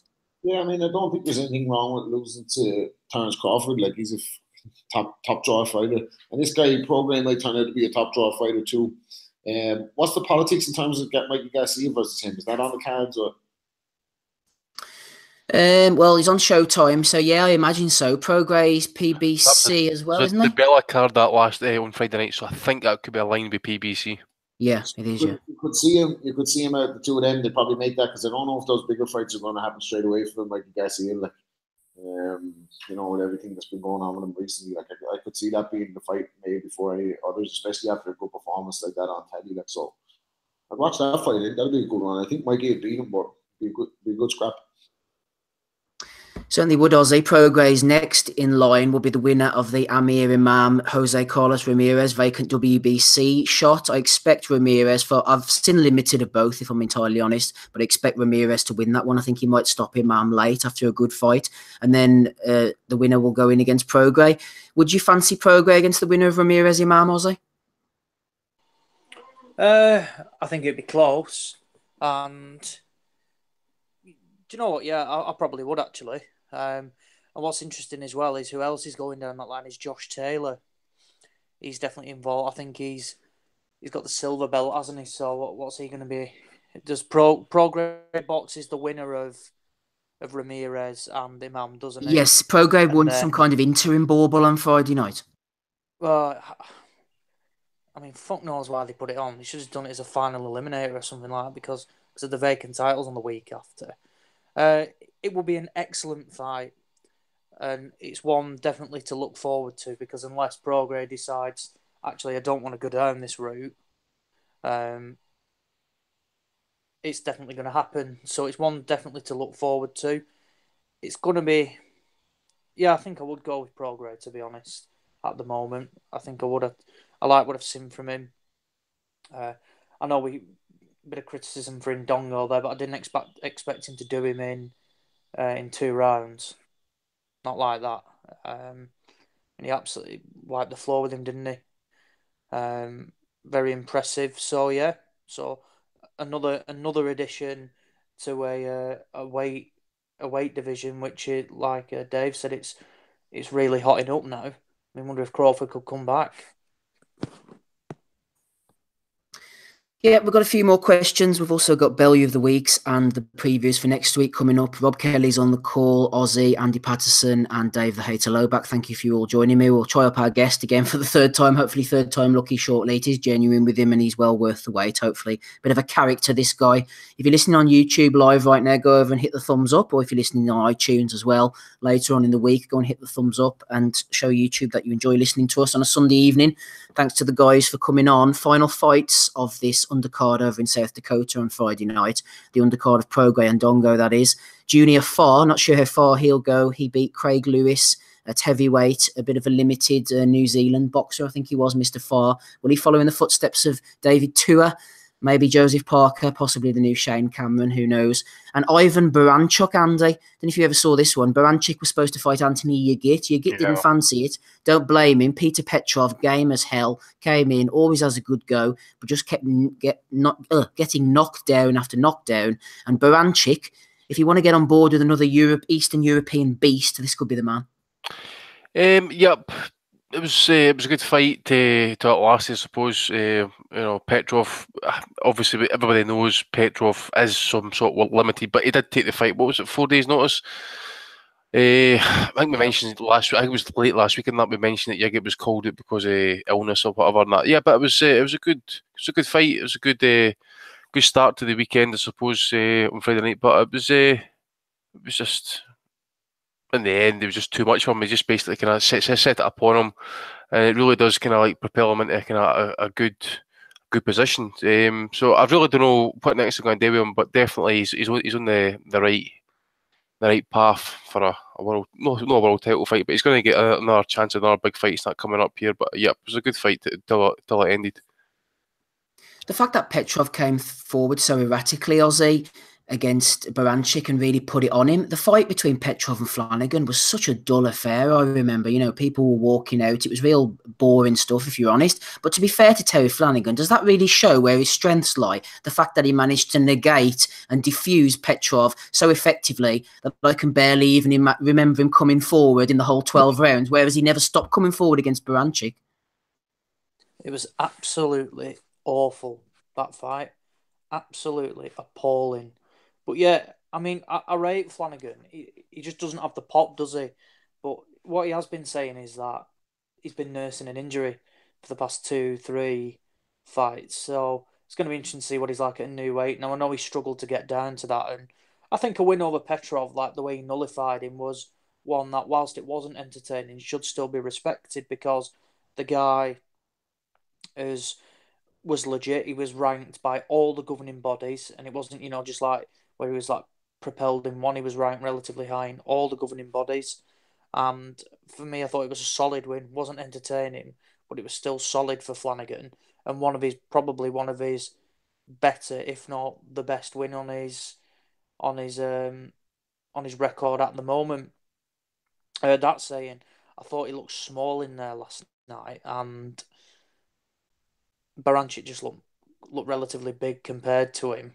And yeah, like you said, he couldn't stay on his feet, could he? But fair play to the guys. Took the fight at what, like you said, was it 5 days, 4 days notice? So I thought they've done well to get actually a decent opponent in, because if that was in the UK, we'd have some plumber from the Ukraine, not even the Ukraine. That's too highly touted. Some plumber from Bulgaria or something like that. So they got a decent enough opponent in, and Branchik just had too much for him. But I don't think we'll be seeing Petrov at 140 again. If he decides to box again, I think it was just too much of an ask last night, and Branchik showed his class, and obviously packs a punch as well. He really does pack a punch. I was looking through BoxRec earlier, actually, and I noticed something here. I know none of us will be watching this, but next Friday evening, we have Blake Caparello. We might remember him getting knocked out by Sergey Kovalev, going in against another former Kovalev victim, Mr. Isaac Chilemba. The WBA Oceania light heavyweight title is on the line, and the vacant, surprisingly, World Boxing Council international light heavyweight titles on the line. So Chilemba against Blake Caparello, if anybody fancies watching that one. Joel Brunker's on the card as well, and also Michael Zarafa. I seem to remember him. I'm just going to click on his name. He was the stripper guy, wasn't he? Who went in with Peter Quillin? Yes, he was in 2015. Quillin legitimately nearly killed him. That was a really bad mismatch. Is that the middleweight guy? Got fucking absolutely taken in the straight. I remember that. Aye. Yeah. He's fighting anyway. He's back. He's back with a vengeance. Sam Solomon as well. He's fighting soon as well. Let me have a look. Yeah, Sam Solomon's fighting Wes Kappa for the vacant IBF international middleweight title next Saturday night as well. So loads of boxing on in Australia. If you want the Patreon people pay us money, we'll live commentate that whole card. Aye. Wait, did you see? He must be well up to fucking 50, almost. He must be like lowing a mock age. Here, by I remember him fighting Ronald Winky Wright in about 2004, I think it was. I tell you how so old and brittle, he found a way to lose like the majority of the rounds to a brain damaged, shot to shit Jermaine Taylor. I was looking up the Danish card last night, and I came across something actually. And you ken that Loengamok is actually pound for pound #1 rated in Denmark at the minute. That's unbelievable, eh? That's how bad Danish boxing has got, man. You've got Abul Khatib, who is like, found he's not even EU level, shall we say. He's like ranked 8th. Oh my fuck. Well, the best fighters are all females there in Scandinavia at the minute. Brackhus, Thorsland, Svensson. Fucking unbelievable. Things have gone bad in Denmark since the days of Rida Zamzam. If you've looked him up yet, Andy, retired at 27 and 3, originally from the Lebanon, made a home in Aarhus, Denmark. Rida Zamzam down at super welterweight. Let's see who he fought. Nobody of any note, unfortunately, Andy, so don't bother going. Rudy Markussen. Rudy Markussen, yeah, I forgot about him. Mads Larsson as well was on the scene, wasn't Mads Larsson, who was it? Is it Johnny Briauna? Breda.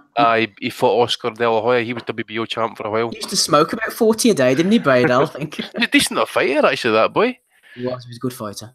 Brian Nielsen as well, who fought Mike Tyson. Big heavyweight. Aye, he did. IBU, he was the IBU heavyweight champion. Fought, fight Holyfield, one of Holyfield's last fights or something. I can't remember. Yeah, and he looked like he looked like a guy you'd see at a yard sale with his shirt off and his gut hanging out.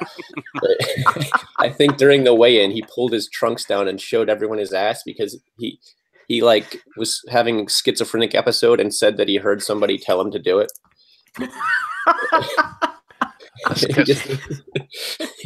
That's amazing. Is that true? Yeah, I read an article about it at the time. I didn't see the weigh-in video myself. I don't know if I want to, but this is what was written down. I did see the fight. I remember, and to be fair, he stayed in there and got battered by Holyfield for about 7-8 rounds, I think. That's the best story I've heard since Cliff Kauser said he saw Osama bin Laden in a Ukrainian market. We'll leave that one for. Fuck's sake. We'll leave that one for another day. Right, it's 9:10. Let's get on with this. I've got a few questions stored up from previous weeks, so I'm going to hit you with these, and then that will clear up my inbox. Felix Matos, Andy, has said to you, this was back whenever Eubank Jr. was losing to George Groves. Bearing in mind that the Sky Sports wankers, Bellew and Smith, were ripping into Eubank Jr., how long will it be until they openly acknowledge that Conor Benn has an even lower potential ceiling than Eubank? They won't, because it's a journey. They've invested money into him, I suppose, Sky Sports. We know how this goes. If you sign with Matchroom, you're exclusive with Sky Sports. they big you up. I mean, look at Johnny Bag Nelson, the shade that he spouts in that sometimes. You know, we'll go on, for example, that, you know, Brooke could trouble Triple G, and then he went on to say that, you know, speed and athleticism would beat, you know, Mayweather by Conor McGregor. It's just, I really don't know. It's never going to happen. You know, but what we'll say is this, you know, the guy is right in what he's saying, is we all commented on it at the time, is when Eubank put on that performance. Adam Smith, Joy Nelson, quite a few other Sky people, they weren't slow and letting us know that, you know, he was awful and lack of fundamentals and stuff. But just like the same thing, Conor Ben, lacking a lot of departments, but they'll no call it because, again, he's their fighter. Exactly. Daniel Mills threw in a question as well. We'll be coming to that one shortly. That was about TV commentary that we were talking about last week. And we're going to be talking about Canelo and the Peds as well. I was hoping to get Tommy on the call. He's away tweeting, but he's not come on tonight, unfortunately. And there's no word off Donny either. We'll hopefully get Donny on again for next week. While I ring this guy up, Rob, let's bring you in. This question from Richard Swig. It was sent in a few Saturdays ago whenever Roy Jones was having his last fight. Richard Swig says, who are the greatest fighters in our lifetimes? Roy Jones is number 1 for me. Evander Holyfield is number 2. And number 3 is between Mayweather and Pacquiao.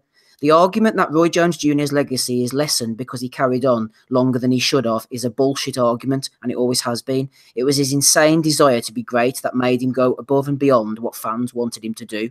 So address that then, Rob, obviously, about Roy Jones going on too far, whether it will tarnish his legacy, and then tell me about the greatest fighters in your lifetime, because you've seen quite a few, haven't you? What are you trying to say? I'm old, Steve. I am, yeah. Yeah. Hip-hop stuff, as one of the listeners pointed out this week. Too old for that hip-hop stuff. That's all.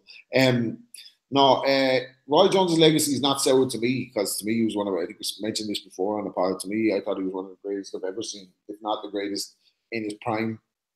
I think I would put him in the argument with anybody at 160 in the history of the sport. I said that before. I think he would have beat Hagler. But like in terms of greatest fighters I've lived through, I have to say Leonard, Hagler, Hearns, Duran, obviously. Then later, Sweet Pea Whitaker, I would say one of the greatest I've seen. Too many, man. You know what I mean? There's too many. Barrera, Morales, those guys. Hopkins, Tony. Just too many to mention. Too many. I've been around for too long. No problem, Rob. We've certainly seen some great fighters over the time. Right, we've got our guest on there. He's managed to join us. It's Curtis Gargano. Am I pronouncing that right, Curtis? Yeah, that's right, that pal. Excellent stuff. Thanks for joining us this evening. It's a pleasure. It's a pleasure. For those guys who don't know you, Curtis, I'm going to read your record out if you don't mind. You've had 47 fights, won none, lost 46, and drawn 1. What's the story behind the record, Curtis? Let us know.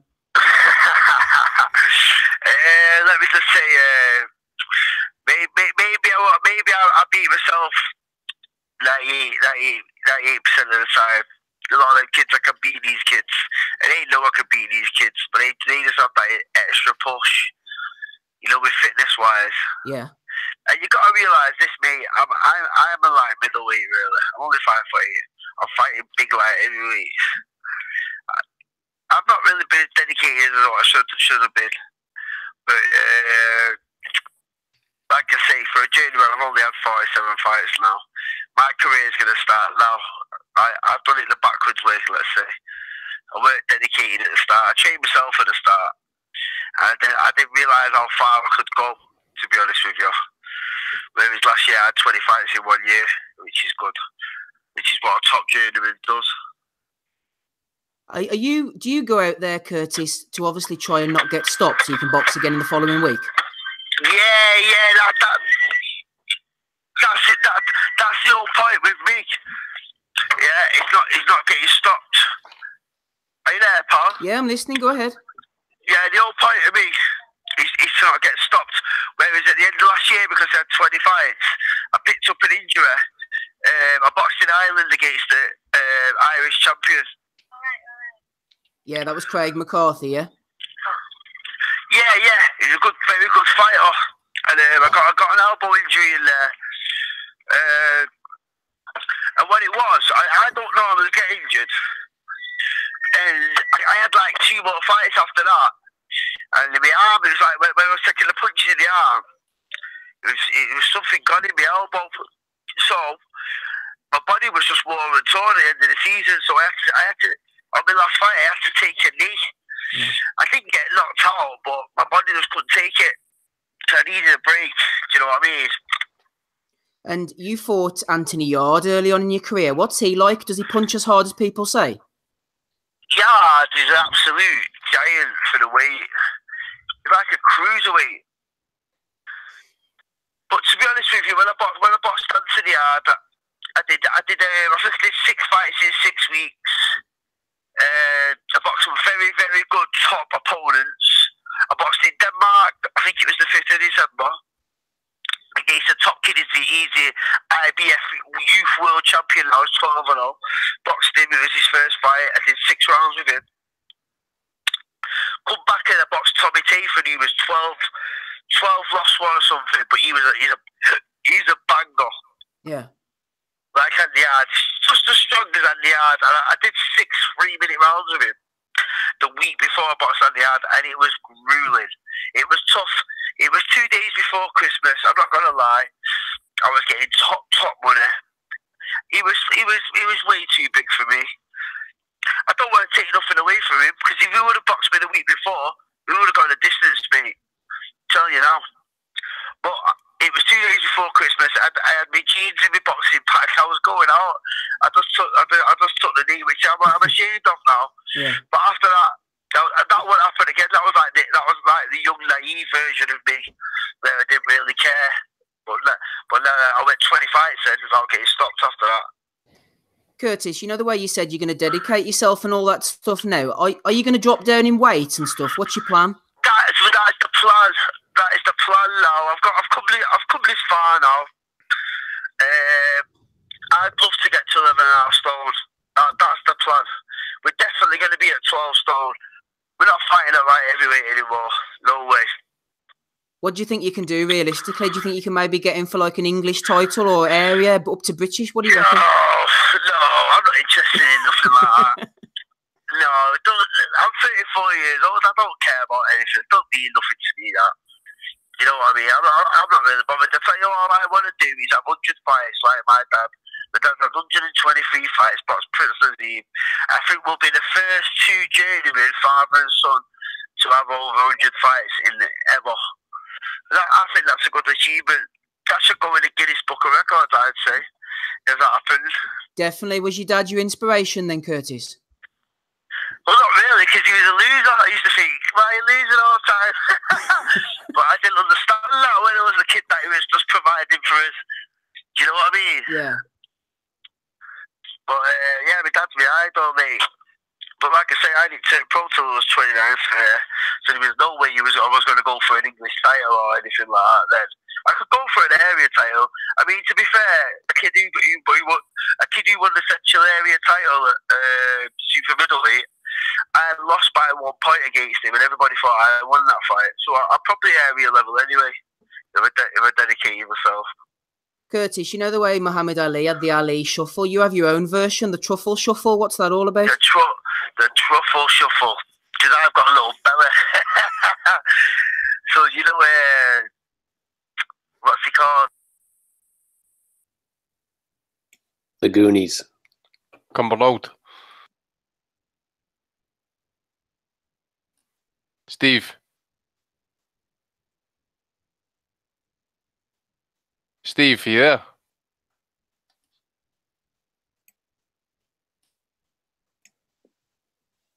Well, we seem to have lost Steve, but this interview seems to be well worth the wait so far. I'll hit him up on Twitter, see if I can get a hold of him. That's about it.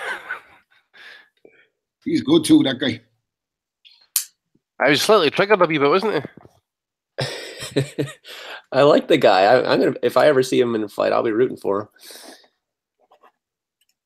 I think Steve might need to sign him his other account. I'm not too sure, actually.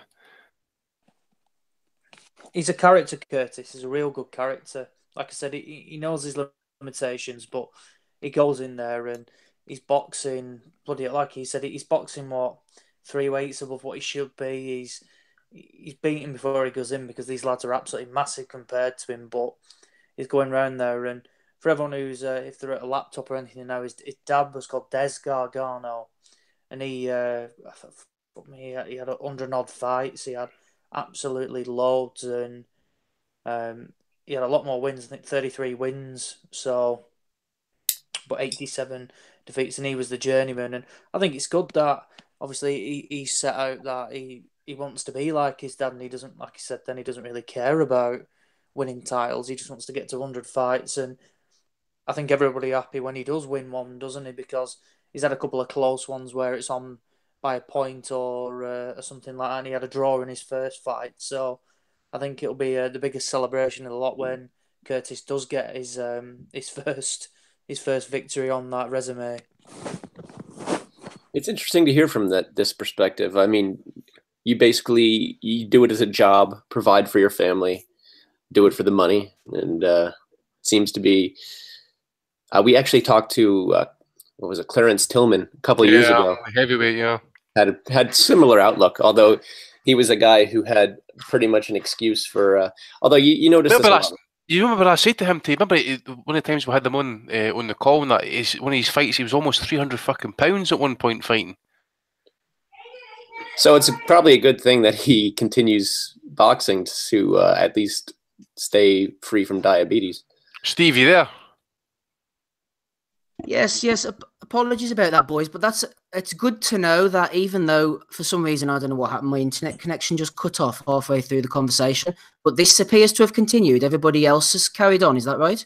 It seems to be, mate. I checked you guys YouTube. Are still okay? Yeah, I checked YouTube and it still seems to be kind of going ahead. Still going ahead live.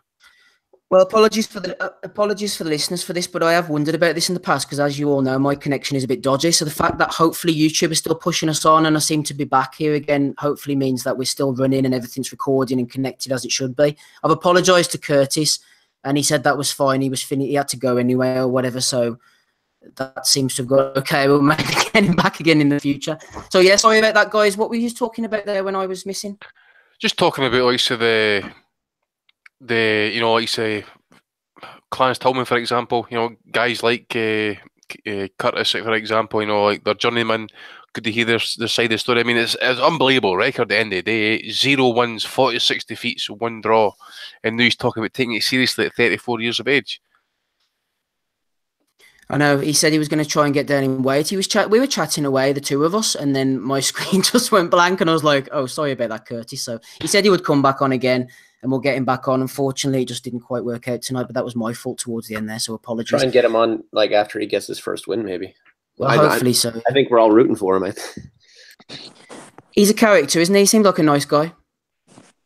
Oh, it's funny. It's funny. I've seen him box on a few of the small hole shows as well as the bigger ones, and he's just a character. He's really funny, but it sounds silly. But what he does in himself is like he goes in there and he can be against like these real big hitters, but he still survives, and it can be a skill in itself. Like whilst he's not going in there to win, he's covering up, and because ultimately, if he gets stopped, he can't work for a month.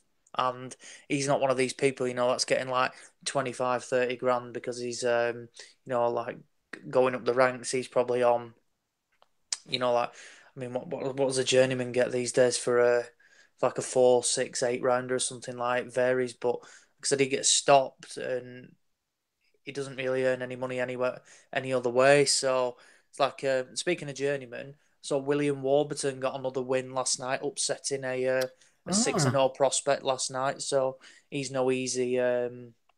He's not an easy night's work for anybody, and I think it's a shame Curtis had to go because I know he says that. In fact, I think he trains with William Warburton as well, and he said that he's a hell of a lot better than what his record suggests. But basically, he can earn more money from going on the road. No pressure of selling tickets, taking fights last minute. Promoters chuck a good few quid at you because they need opponents quickly. You'd think a guy like him, I mean, he's extremely experienced in the pro game. At the very least, his knowledge is worth something in the gym. He's got to be a good training partner for him, perhaps maybe even a good coach someday or assistant coach. I mean, the guy, you can't beat that kind of experience. You've been in with some actually very good names, even. Definitely, and Warburton. I mean, you look at these records and like the ones where like the draws or there's a point in it as well, is that unless you've watched the fight, quite easily they could have got it as well, but the home fighters got it for that exact reason.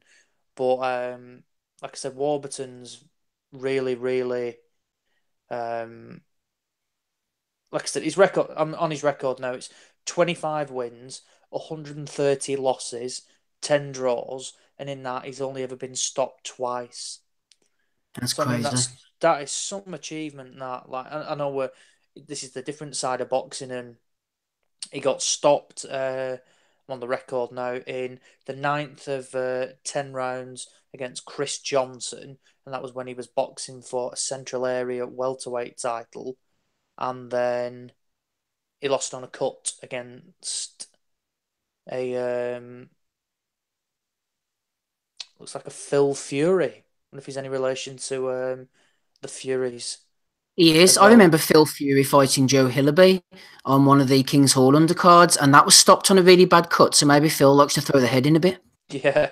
So yeah, and that was it. And like I said, he went for a spell of like picking up a couple of draws and things like that with some people. I'm trying to see what if he's got a win. He's got a draw with Dean Burns, Steve. I know you'll be aware Dean, of yeah. him, won't you? Yeah. Like I said, he's got 2-0 Mano Lee. Gary Fox, he's got a win over. He's beat Mano Lee twice, actually. Jason Wellborn, that was it. Last couple of years ago, we beat Jason Wellborn, who obviously we all know most recently battered Marcus Morrison on the card in Manchester. Yep, good fighter, Wellborn. Keeping it domestic, Ozzy, while you're unmuted, David Hayes running a show next Saturday night. Matty Askin against Stephen Simmons for the cruiserweight title, and another decent cruiserweight scrap on the undercard. Waddy Camacho against Danny Cousins. Joe Joyce is also fighting against Donny Palmer, not Donny Baseball. Is this on Dave, Ozzy? Do you know? Channel 5. Channel 5, right? Yeah, so good fight. I think Matty Askin will have too much for him. Like I said, I train up at the Jennings gym every Saturday with a few mates.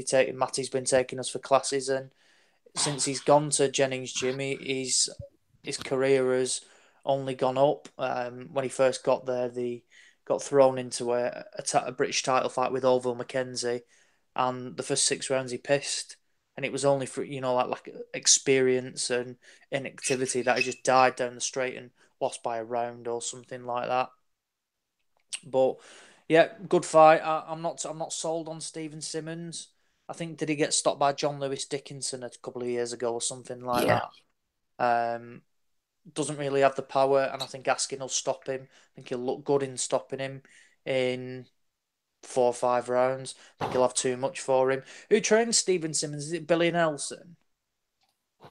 I think it is back with Billy now. Billy used to train, and then they had a fall on it, and they went back to Edinburgh for a wee bit. He's in the MTK crowd as well, isn't he, Simmons? I think. Aye. He is, yes. Yeah, he is in the MTK crowd. The undercard, Waddy Camacho, I think he's the king of Southern Area level, isn't he? I think he must have defended his Southern Area belt about 7 times, which in reality is pretty unheard of, because usually you kind of dominate that level and you move on. But it seems every time he steps up to English or like British eliminators, he gets stopped. So they always produce relatively decent fights. Very disappointed in Joe Joyce's opponent. Very disappointed. I mean, they're talking real big things about him. Real big things. And I mean, this guy, if you look at it on paper, is 9-1-1. But the caliber of opponents he's been in with it are just truly abysmal. Well, they're talking about Lenroy Thomas or something for fighting Joyce. Yeah, I saw that on the Hay Bellew undercard. That'd be interesting. I mean, I think Joe Joyce will have too much for Lenroy Thomas. Well, he will. But I mean, looking at people like this now, and it's like, yes, it's keeping him active, but what is he really learning from it? Realistically, it's Donny Palmer who's boxed 4 lads who have like a Norton 7 or something like that. It's coming over. Joyce, yeah, he gets out and stuff like that. I think it's key that they can't, and it may sound silly, but he boxed Ian Lewison on his debut and everybody applauded him for that. But has it gone against him in terms of matching him, that they saw what he did to Ian Lewison, and now that people are thinking, well, hang on, what am I going to gain from boxing 2-0 Joe Joyce. That's why Chisora won't take it. I watched a video with Steve Goodwin, and I didn't think of it this way. Like, people are saying, well, people should do it. He's only 2-0. But if Chisora loses, that's his career out the window. When in reality, if he wins, what does he get? A win over a 2-0 fighter and a paycheck. Chisora's really well off. He's invested his money. And basically, he's only going to fight for huge cash now. And they couldn't produce that against the Hay side, couldn't produce that for him to box Joe Joyce. So it's strange, really, that we all applauded the Lewison win. But are they struggling to find opponents for him? Are they not putting up the money? But I think for this, it's just getting him out there. But we have to see a good opponent for Joe Joyce, because they can't keep saying, oh, we want this guy, we want this guy, we want this guy. Yeah, well, everybody wants these people. If you can't get the opponents, it just makes them look stupid. And Joyce isn't going to gain anything from the huge amateur experience he's got boxing these put-ins. He's levels above them. So fingers crossed that we can get these opponents in, and Joyce gets a better test when he's next out on the Hay Bellew card. One thing, Andy, which is of slight interest, I suppose, it's not just the McGuigans on Channel 5 now. Then if Askin Simmons is going to be on there as well. We've also got Mick Hennessy's fight between Hughie Fury and Sam Sexton coming on soon. At least Channel 5 are dipping their toes into boxing. They're doing what I wish the likes of Sky would have done and said, give me a decent domestic card. If it's good enough, we'll put it on. It could be from Hennessy. It could be from McGuigan.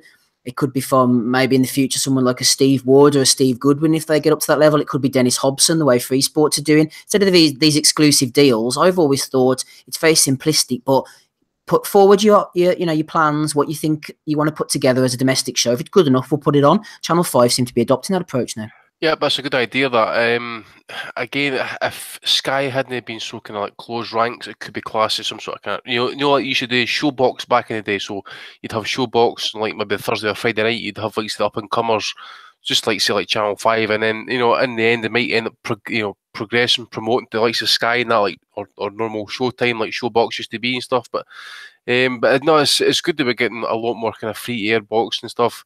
Obviously, we've had it with Super 6, the World Boxing Super Series and that, the cruiserweight fights. That's all been free for us. But I mean, we keep hearing about it, right? Because he doesn't really kind of pick up British title fights. I know he's got one with Lewis Ritz and Scotty Cardo, but that's like that fight's been put together on late notice and that. So that's bullshit. But no, it's good to see like Askin Simmons.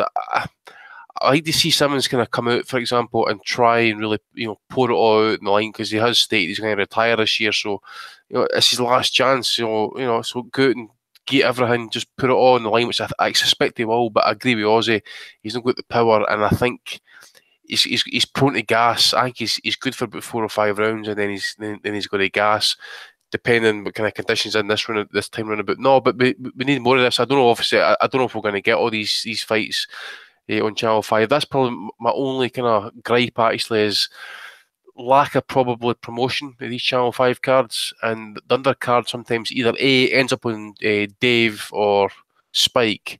But again, we never really find that out until like the last minute. We end up having to find the card on maybe Facebook, or I think we found it on Facebook last. Was it the last Lad Bible or something? Lad Bible, aye. I mean, I wouldn't have known this unless I had Twitter, So it's just the promotional side of things. We kind of get the word out there. Needs to be slightly bit more improvement.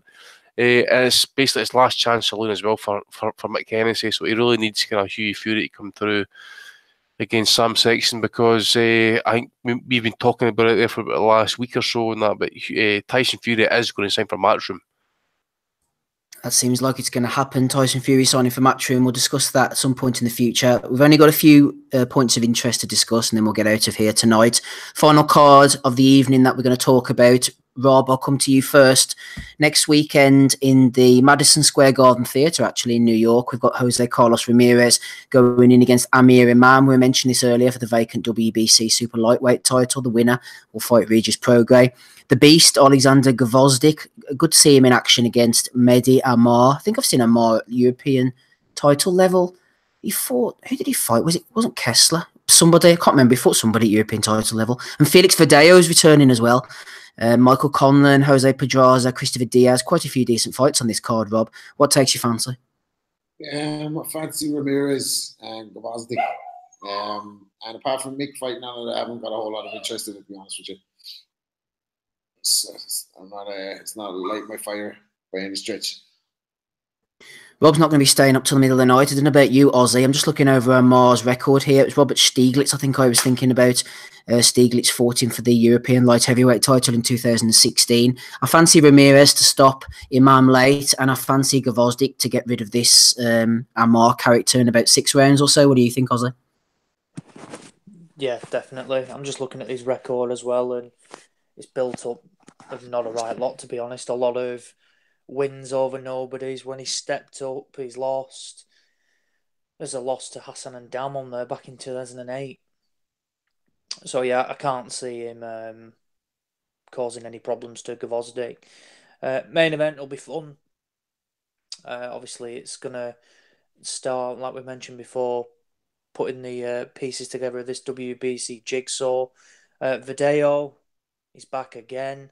Should have been boxing Terry Flanagan last year, and I know he was all set to come over here, and then I think he fell off. I think he got an injury. I think he broke his foot or something like that. And then has he previously fallen off a motorbike, or was it last year he fell off a motorbike or something? Yeah, I can't remember. I think it was last year he fell off a motorbike, and Flanagan was all set for it and wanted the fight. Felt he could really do a number on him.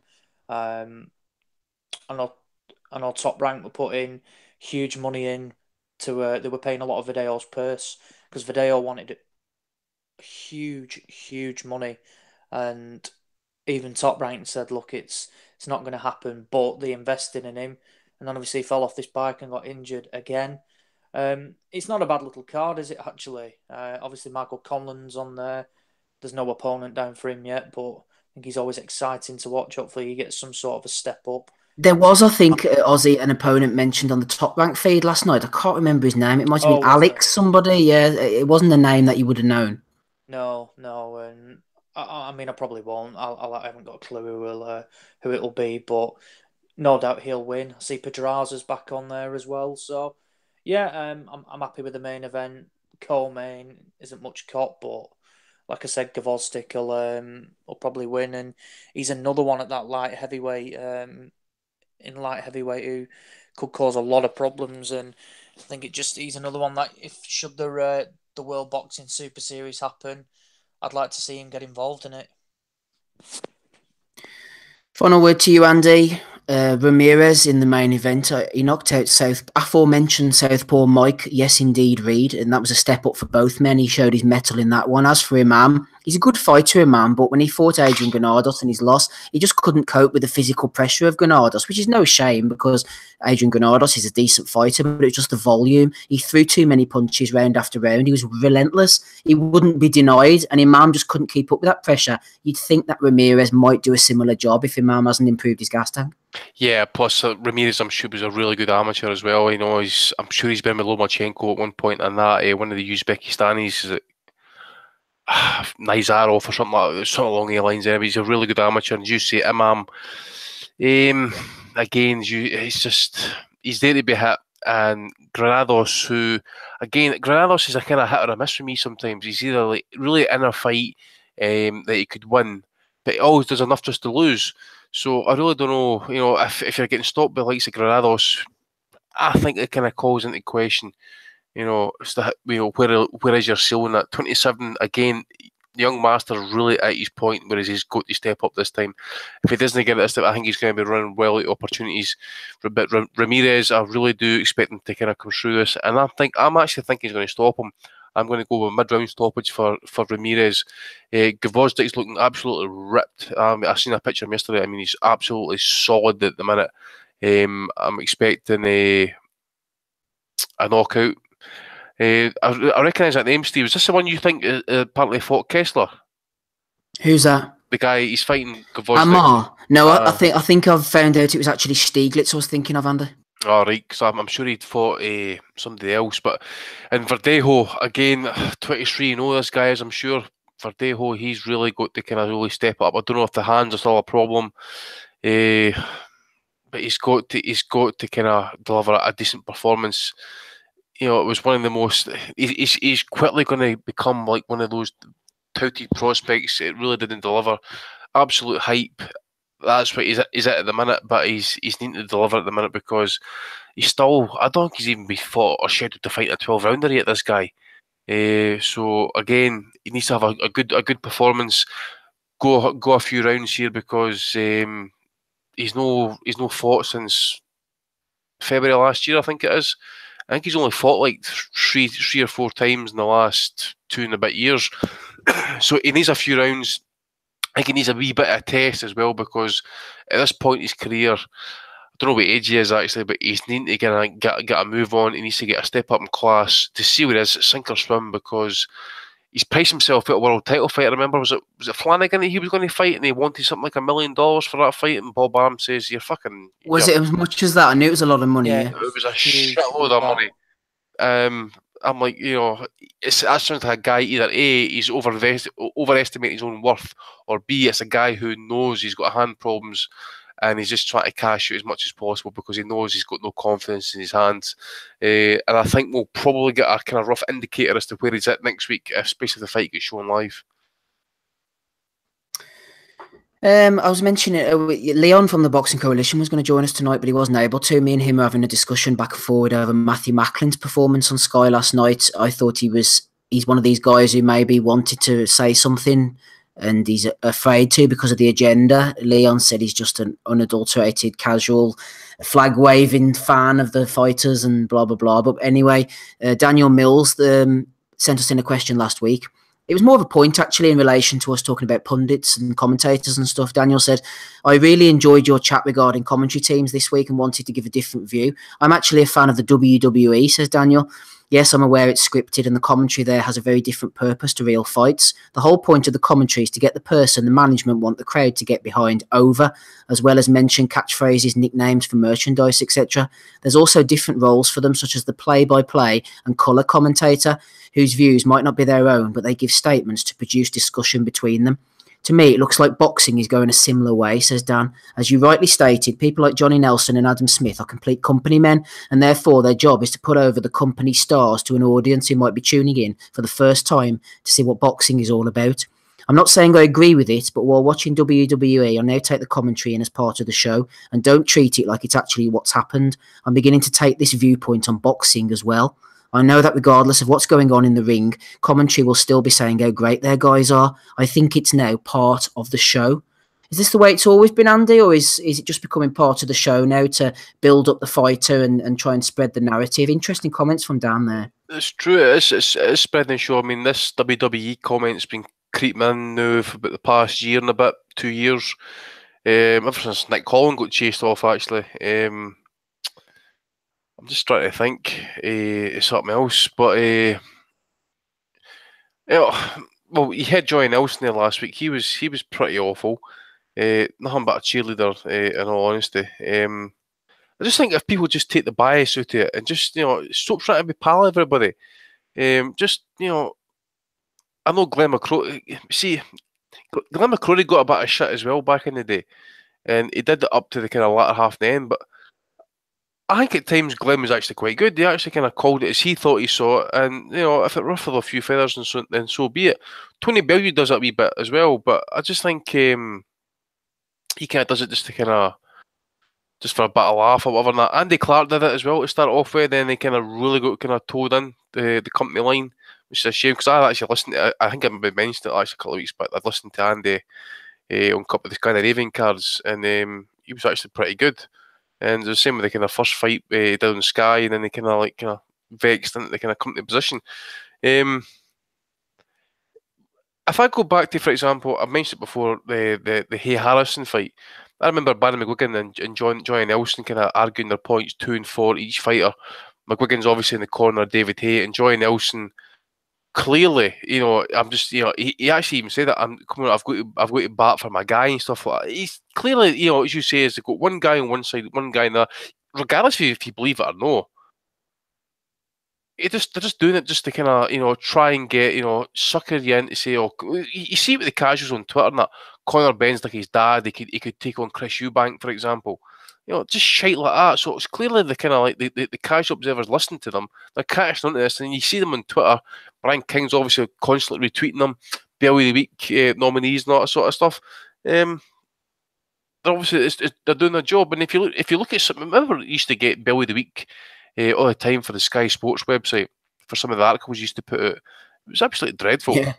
Absolutely dreadful. It was. We'll park those to one side. We've got quite a few Bellew of the Weeks from the casuals as well. We'll bring them into play in about 5 minutes or so. Just before we do, Rob, we have to mention the big story of the week, obviously. Golovkin-Canelo, the rematch is taking place on May the 5th. But Canelo has been found with traces of this clenbuterol in his system. I'm not really up on the old drug situation, Rob, but apparently clenbuterol is used to treat asthma. And the drug is regularly given to animals in China and Mexico to increase lean muscle mass and improve the overall livestock production. And this is where Canelo's excuse lies. Apparently, it's in the Mexican meat, etc. What do you think, Rob? If someone gets popped for this, your automatic reaction, I don't know if you're like me, would be that the fight would have to be called off, but apparently not. Fucking cheating bastard. I have asthma and I couldn't get in the same shape as Canelo, so I have my suspicions, you know what I mean? I don't know, man. It stinks, doesn't it? Like, it's an excuse. All right, a Mexican team was found before, a Mexican soccer team was found before with traces of clenbuterol from contaminated meat. So they said as well.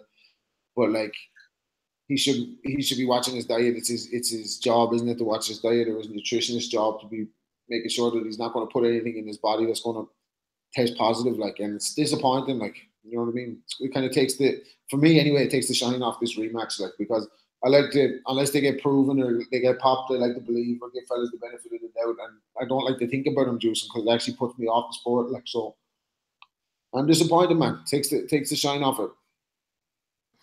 Possibly does, Ozzy. Clenbuterol appears on all the major anti-doping agencies' banned lists, on all major anti-doping banned lists, including the World Anti-Doping Agency's prohibited substances list. So we're under no illusions here. Golovkin's saying he's happy to go ahead with the fight. Obviously, he doesn't want to lose the payday. But also, do you think that there's like a bit of a stain on Canelo? So if Golovkin does lose without saying as much, it might be, Canelo was on the old peds. Definitely. And I'm somewhat disappointed in Golovkin in a roundabout way, because people need to make a stand against this, and the way the whole situation has been handled is a joke. Like, they just released a press release, like, like it was common, and other fighters have suffered from like worse things, like Lucas Brown was done, over in Russia, and they tampered with his food, and that was found like it was true, and then he took a pre-workout and he was banned for that. And Canelo for clenbuterol, he had higher readings of it than, like when cyclists, I think Alberto Contador, he was found to have it in his system, and it was a lot less. And I think he got a 12-month ban or something like that. Different sport, but same drug. And the way they've done it with Canelo is, never mind. It was the beef. I'm thinking, this guy's a multi-millionaire. Can he not buy in some fucking meat that is organic and doesn't get pumped full of this shit? Also owns horses, so she's fucking no better. Yeah, exactly. Yeah, that's another good point. Yeah, so he's no stranger to it. And like, they just said, because he's moving his camp straight to America, we'll just let this go and we'll just sweep it under the carpet. And you think it's just one rule for one and one rule for another. Had this guy been some no mark, he'd have been busted for 12 months or something like that. Instead, because he brings money in for promoters, fighters, governing bodies, things like that, they just let him get away with it. And I would like to have seen Golovkin fuck the fight off. Yeah, he wouldn't have got the money, but he could have gone and bought Saunders, where there'd be decent money available for it, and all the belts would be there. Go and do that instead, and make a stand against these drug cheats. Because if things like that keep happening, and then, for example, say Canelo wins, no doubt it'll be in everybody's mind that did it have some sort of an impact. Because I've seen before and after pictures of when he was at like one, the amount of muscle he has put on in such a short space of time is unbelievable. He is massive now compared to what he used to be. And these things just don't turn up by accident. I think they knew exactly what they were doing, and they've just handled it in a situation where it's just unbelievable. And again, it just puts the sport into disrepute, that the way they've handled this drug situation. And again, it's one rule for one rule for another. And it's something that nobody wants to see. And even more so now, I really hope Golovkin wins. I really do, because he should have won the first fight. And I'm really hope he wins this second one now. One, because, like I said, the controversy in the first one and the second one is that this farce with the drug situation. The contaminated meat excuse, Andy, isn't the first time we've heard this. Obviously, Francisco Vargas, another boxer, was cleared of any wrongdoing in 2016 when he tested positive for clenbuterol. And the Mexican soccer team, the national team, were flagged for 5 members of their team in 2011 were flagged for clenbuterol at the 2011 CONCACAF Gold Cup. They were all found not guilty of doping charges, and VADA have confirmed that the traces found in Alvarez's system are consistent with the levels expected in meat contamination cases. What do you think about the whole thing, Andy? Well, shall we see this? I was actually just digging something up there as you were speaking there, Steve. If I could just get it. Now, let me get this right. You know, I watch a wee bit of now. People probably see me tweeting out cycling and stuff like that now. The only reason I kind of watch cycling from time to time is because I fell into it by reading up on the drug situation. Lance Armstrong, who's his rider, Tyler Hamilton, all these guys, some of the French boys who were dying very young, having to wake up during the middle of the night because they were doped up in EPO. The blood values were like something like 49% within the limits and stuff, but the blood was so thick. Had to get up during the middle of the night, having to cycle just to kind of keep there was a fucking heart attack. Now, my understanding is this. It might be trace amounts that Canelo got caught for, but let's just get something clear here. Canelo's count was actually higher than Alberto Contador, right? Contador got caught for clenbuterol as well. He claimed the same problem, contamination, right? Contaminated meat. I also believe Dr. Don Caitlin was involved in that situation. Don Caitlin, who I believe was the person who created the CT, let me get this right, the CIR isotope CIR testing. Basically, it was proven if it was anything was inserted into the body, shall we say. Now, he actually was struck off of all his Tour de France title of 2010 and maybe his Italian tour as well. This guy has, Canelo has cheated away for fucking years. I don't care what anybody says. And I agree with what Ozzy's just saying there as well as about the guy. He is absolutely huge. We've seen the pictures before the first fight.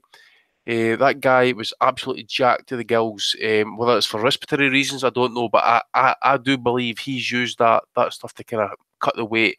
Hence the reason why he's cheated and cutted the weight for years. I've seen him taking videos with sweatsuits on. I've seen him in the sauna with cycle machines. He basically had Cotto, he had Khan, Kirtland, Lara, Angulo, all at 155. This is all because he claimed because he was the B side. You just know that he had to use that shit to try and make weight for Mayweather for the Mayweather fight. He cheated weight against Matthew Hatton. I think that fight was meant to happen at a certain weight, and he came in high for that fight, I believe. I just think I think he's been flirting around at the margins for a while. I think he has been doing it, and this is the first time he's been caught. It's probably the first time he's tested positive, shall we say. That maybe then calls into question the VADA testing process. It's clearly no 24/7, 365 testing that they're doing here. It's clearly the VADA testing, which I believe should be the gold standard. It's clearly not anymore because he hasn't signed up for 365. Exactly. So it's clearly not the gold standard testing that they're undergoing here. It's clearly that the testing that they're undergoing is slightly more kind of, more investigative, shall we say. I don't know how they caught it, but it's clear if it's trace amounts, to come out straight away and say within the matter of what, I don't even think it was a matter of minutes, but it was within a couple of hours, they basically says it was contaminated meat. And I'm saying to myself, how the fuck can WADA, W-A-D-A, WADA, who actually oversees all these laboratories, how can they come out within a couple of hours and say, oh, it was through either cross-contamination or contaminated meat? This shit has got to stop.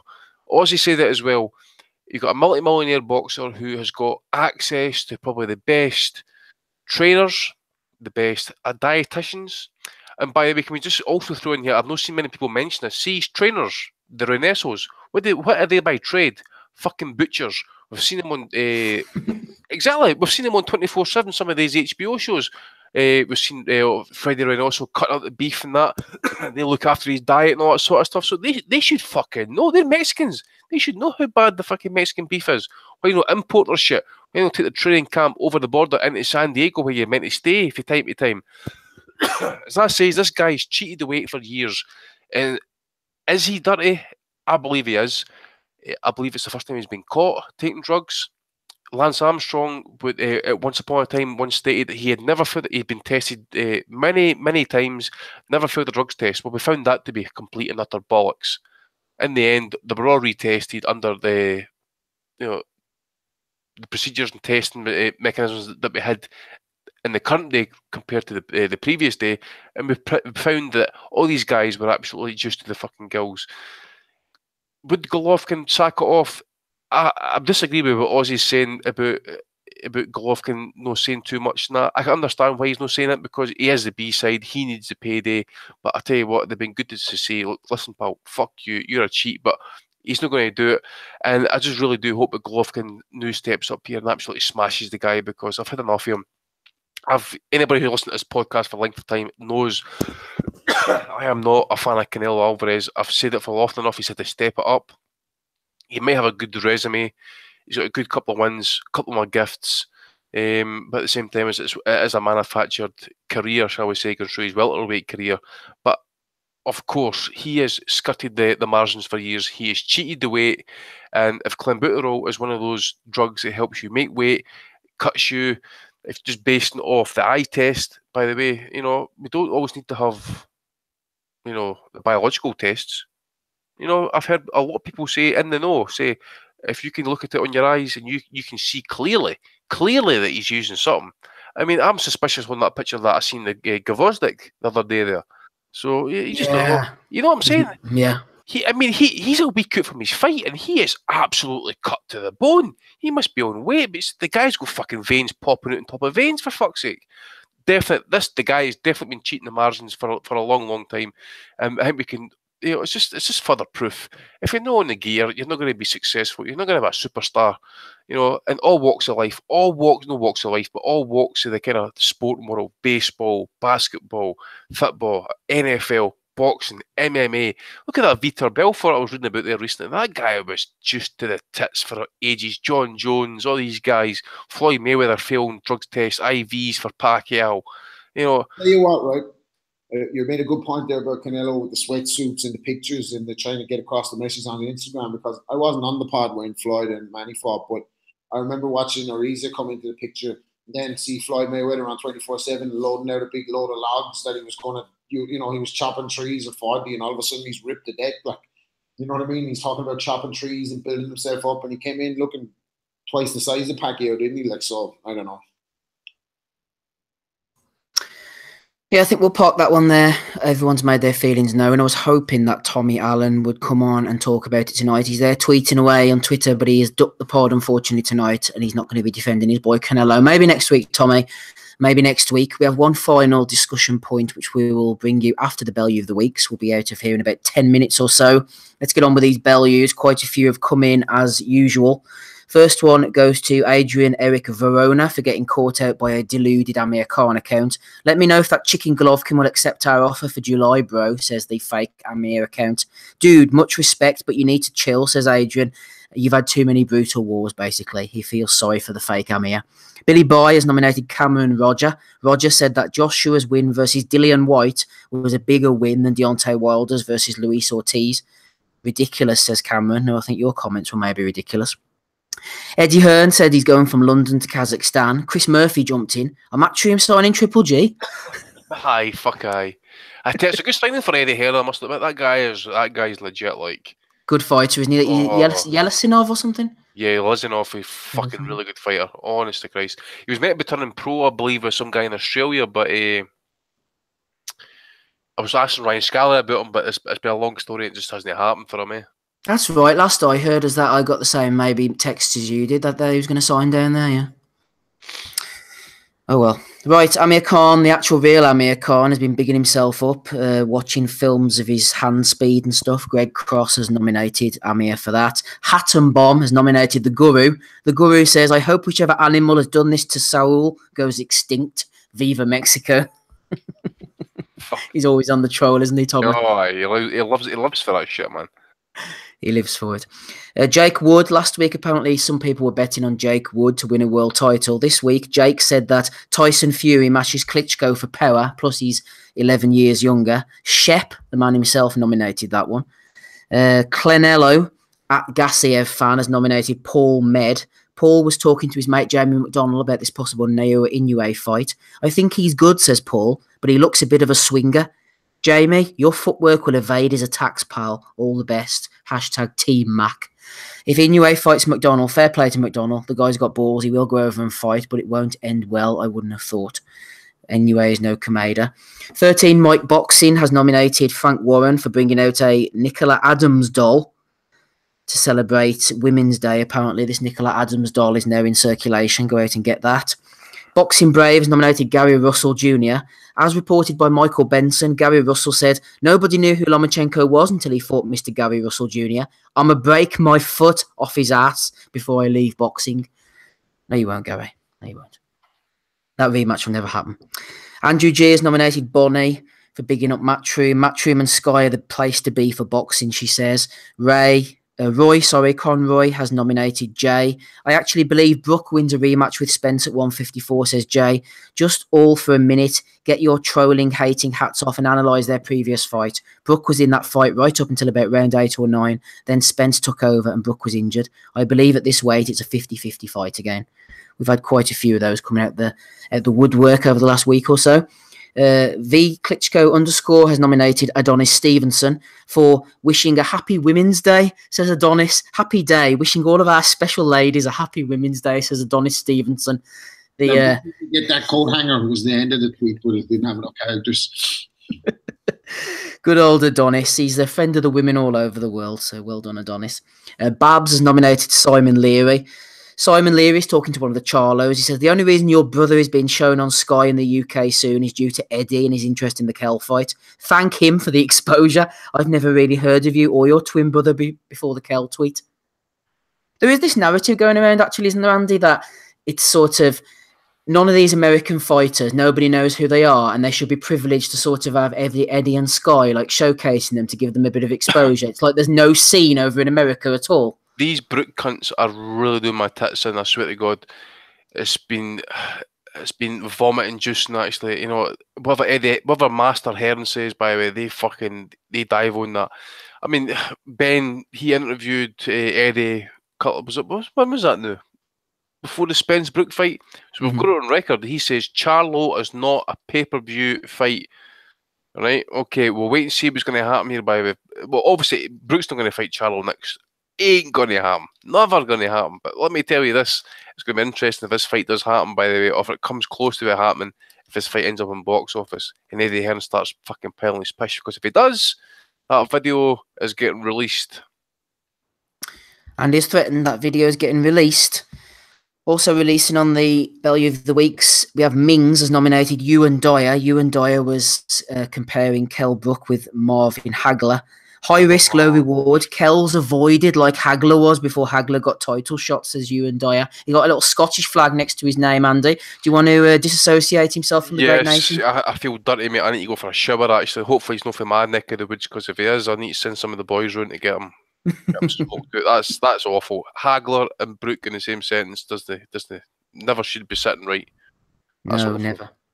DJ Boxing Blog, amongst others, including the Chubby Loser, have nominated Kell Brook. He said to Errol Spence Jr., number 1, I ain't your mate. Number 2, you started the talking. Number 3, stop hiding behind the belt. Man up rather than man down, says Kell. Who have we got here? I can't remember who nominated this one, but it was Eddie Hearn, apparently, on the YouTube videos. A lot of Value of the Week comments there. Just moving on, Babs has nominated Habs _1 for Kid Galahad. Kid Galahad absolutely loves Brook. Yeah. If he could have donated an eye to Brook, he would. #loyalty. So a nomination for Kid Galahad, Andy. He'd fucking probably donate 2 of them. I see he tried to have a wee go at Carol Frampton last night, or the back of Scott Quigg as well, when Frampton just iced him. Just basically by saying, you know, I forget exactly what his comments were, but just basically lead reference to his past juicing. So it was good to see. Chad Hogan has nominated quite a few as usual. He's nominated BrockVici.com.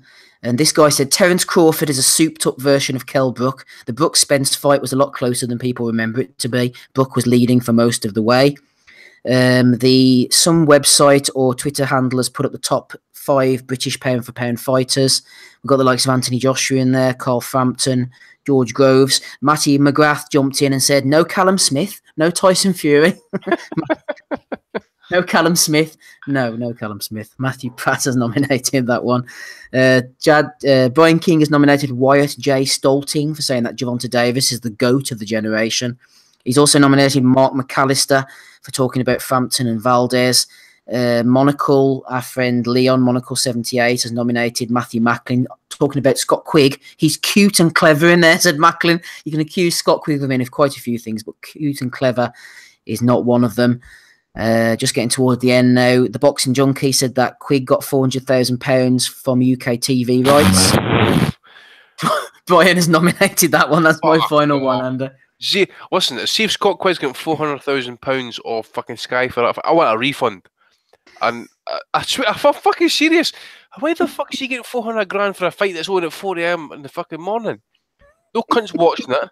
He's going to be lucky if he gets 400,000 views. Never mind fucking 400,000 quid off the fucking fight. And by the way, why is all these fucking fights pay-per-view if he's getting 400 grand?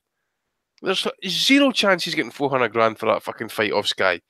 And if he is, I want a fucking parliamentary inquiry as to why. That's like fucking Al Heyman there in America fucking overpaying his fucking fight. That's fucking terrible. If that's even remotely true. Well, I suppose it'll all come out in the wash. That's all the ones I have. Do you have any, Andrew? I've not got any, mate. Everything that I got tagged into was basically, you basically mentioned it there, but I want to nominate that guy who basically put Brook in the same breath as Hagler. That is just AIDS. That was Ewan Dyer. He's the forefront, the forerunner Aussie for this evening's Bellew of the Weeks. Who you've got to throw in before we come to our conclusions?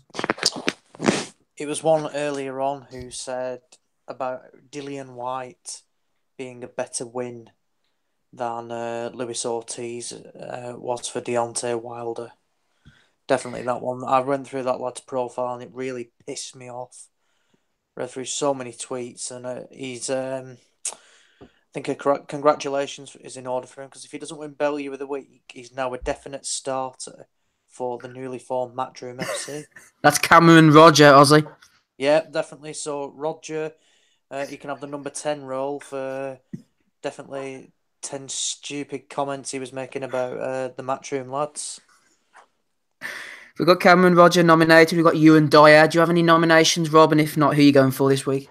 Well, I've got one. I don't know if we covered it already because Jamal Charlo, who got robbed of 100 and cash in Jay-Z's 40-40 club because he brought a bag with between 150 grand's worth of cash and jewelry to the club. Just bring your debit card. I've seen this. I've seen this. Oh, yes.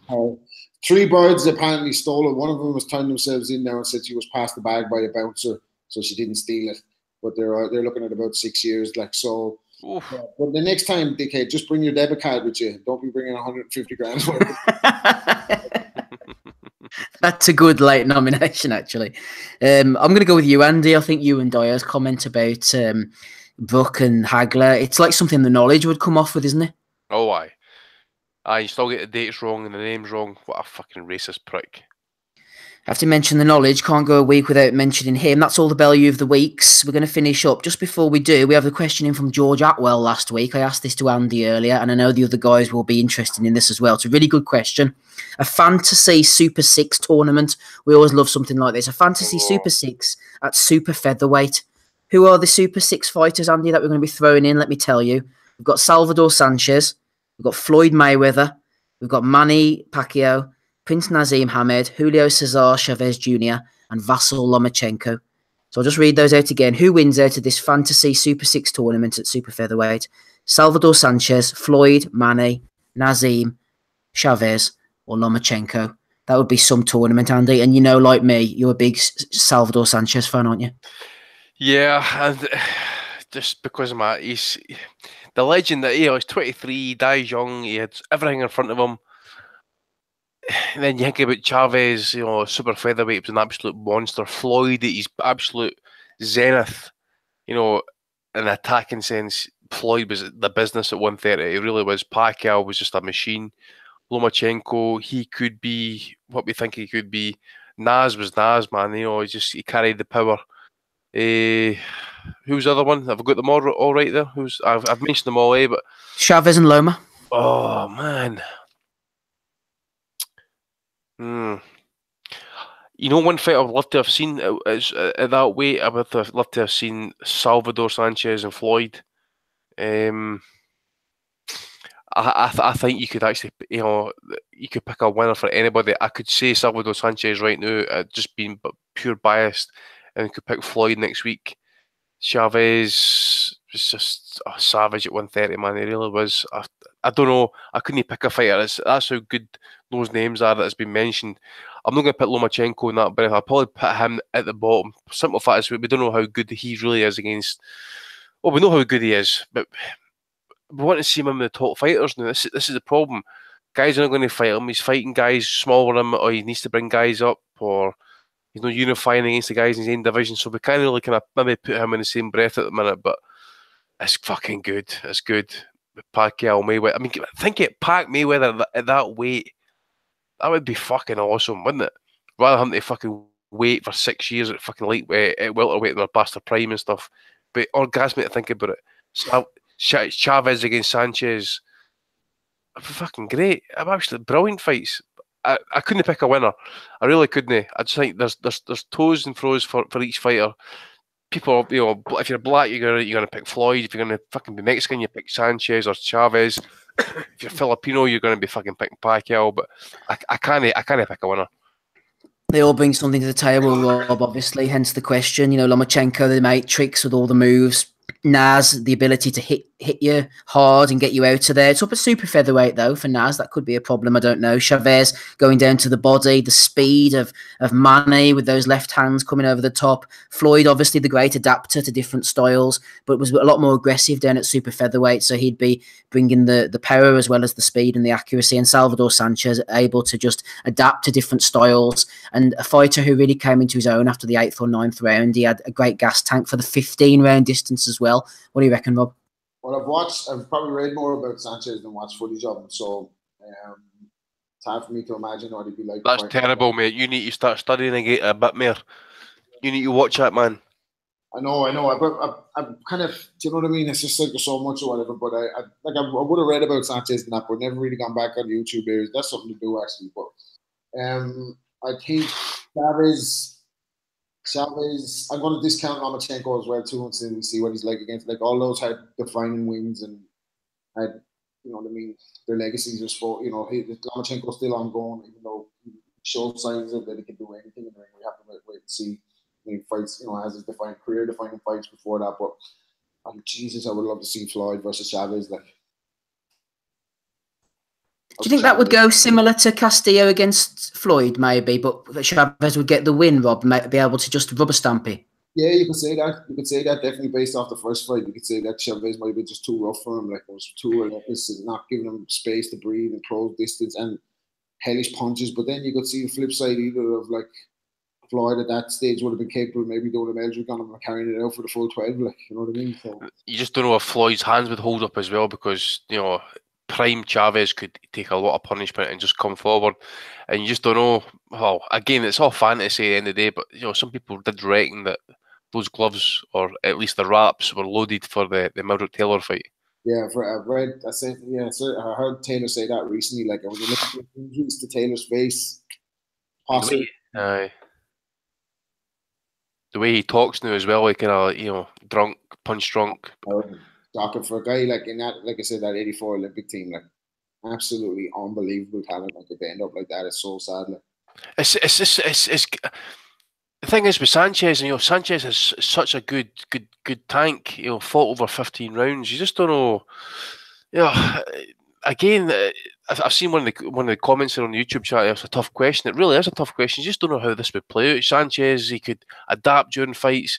We never really saw him come out and really kind of like put it upon somebody, apart from the Gomez fight. So you knew he could do that.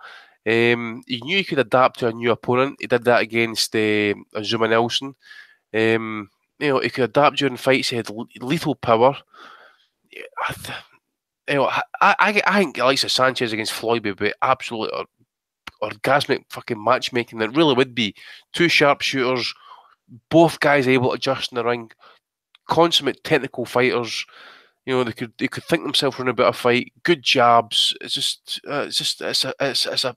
a purest dream actually, that fight, Sanchez against Floyd Mayweather. It really is.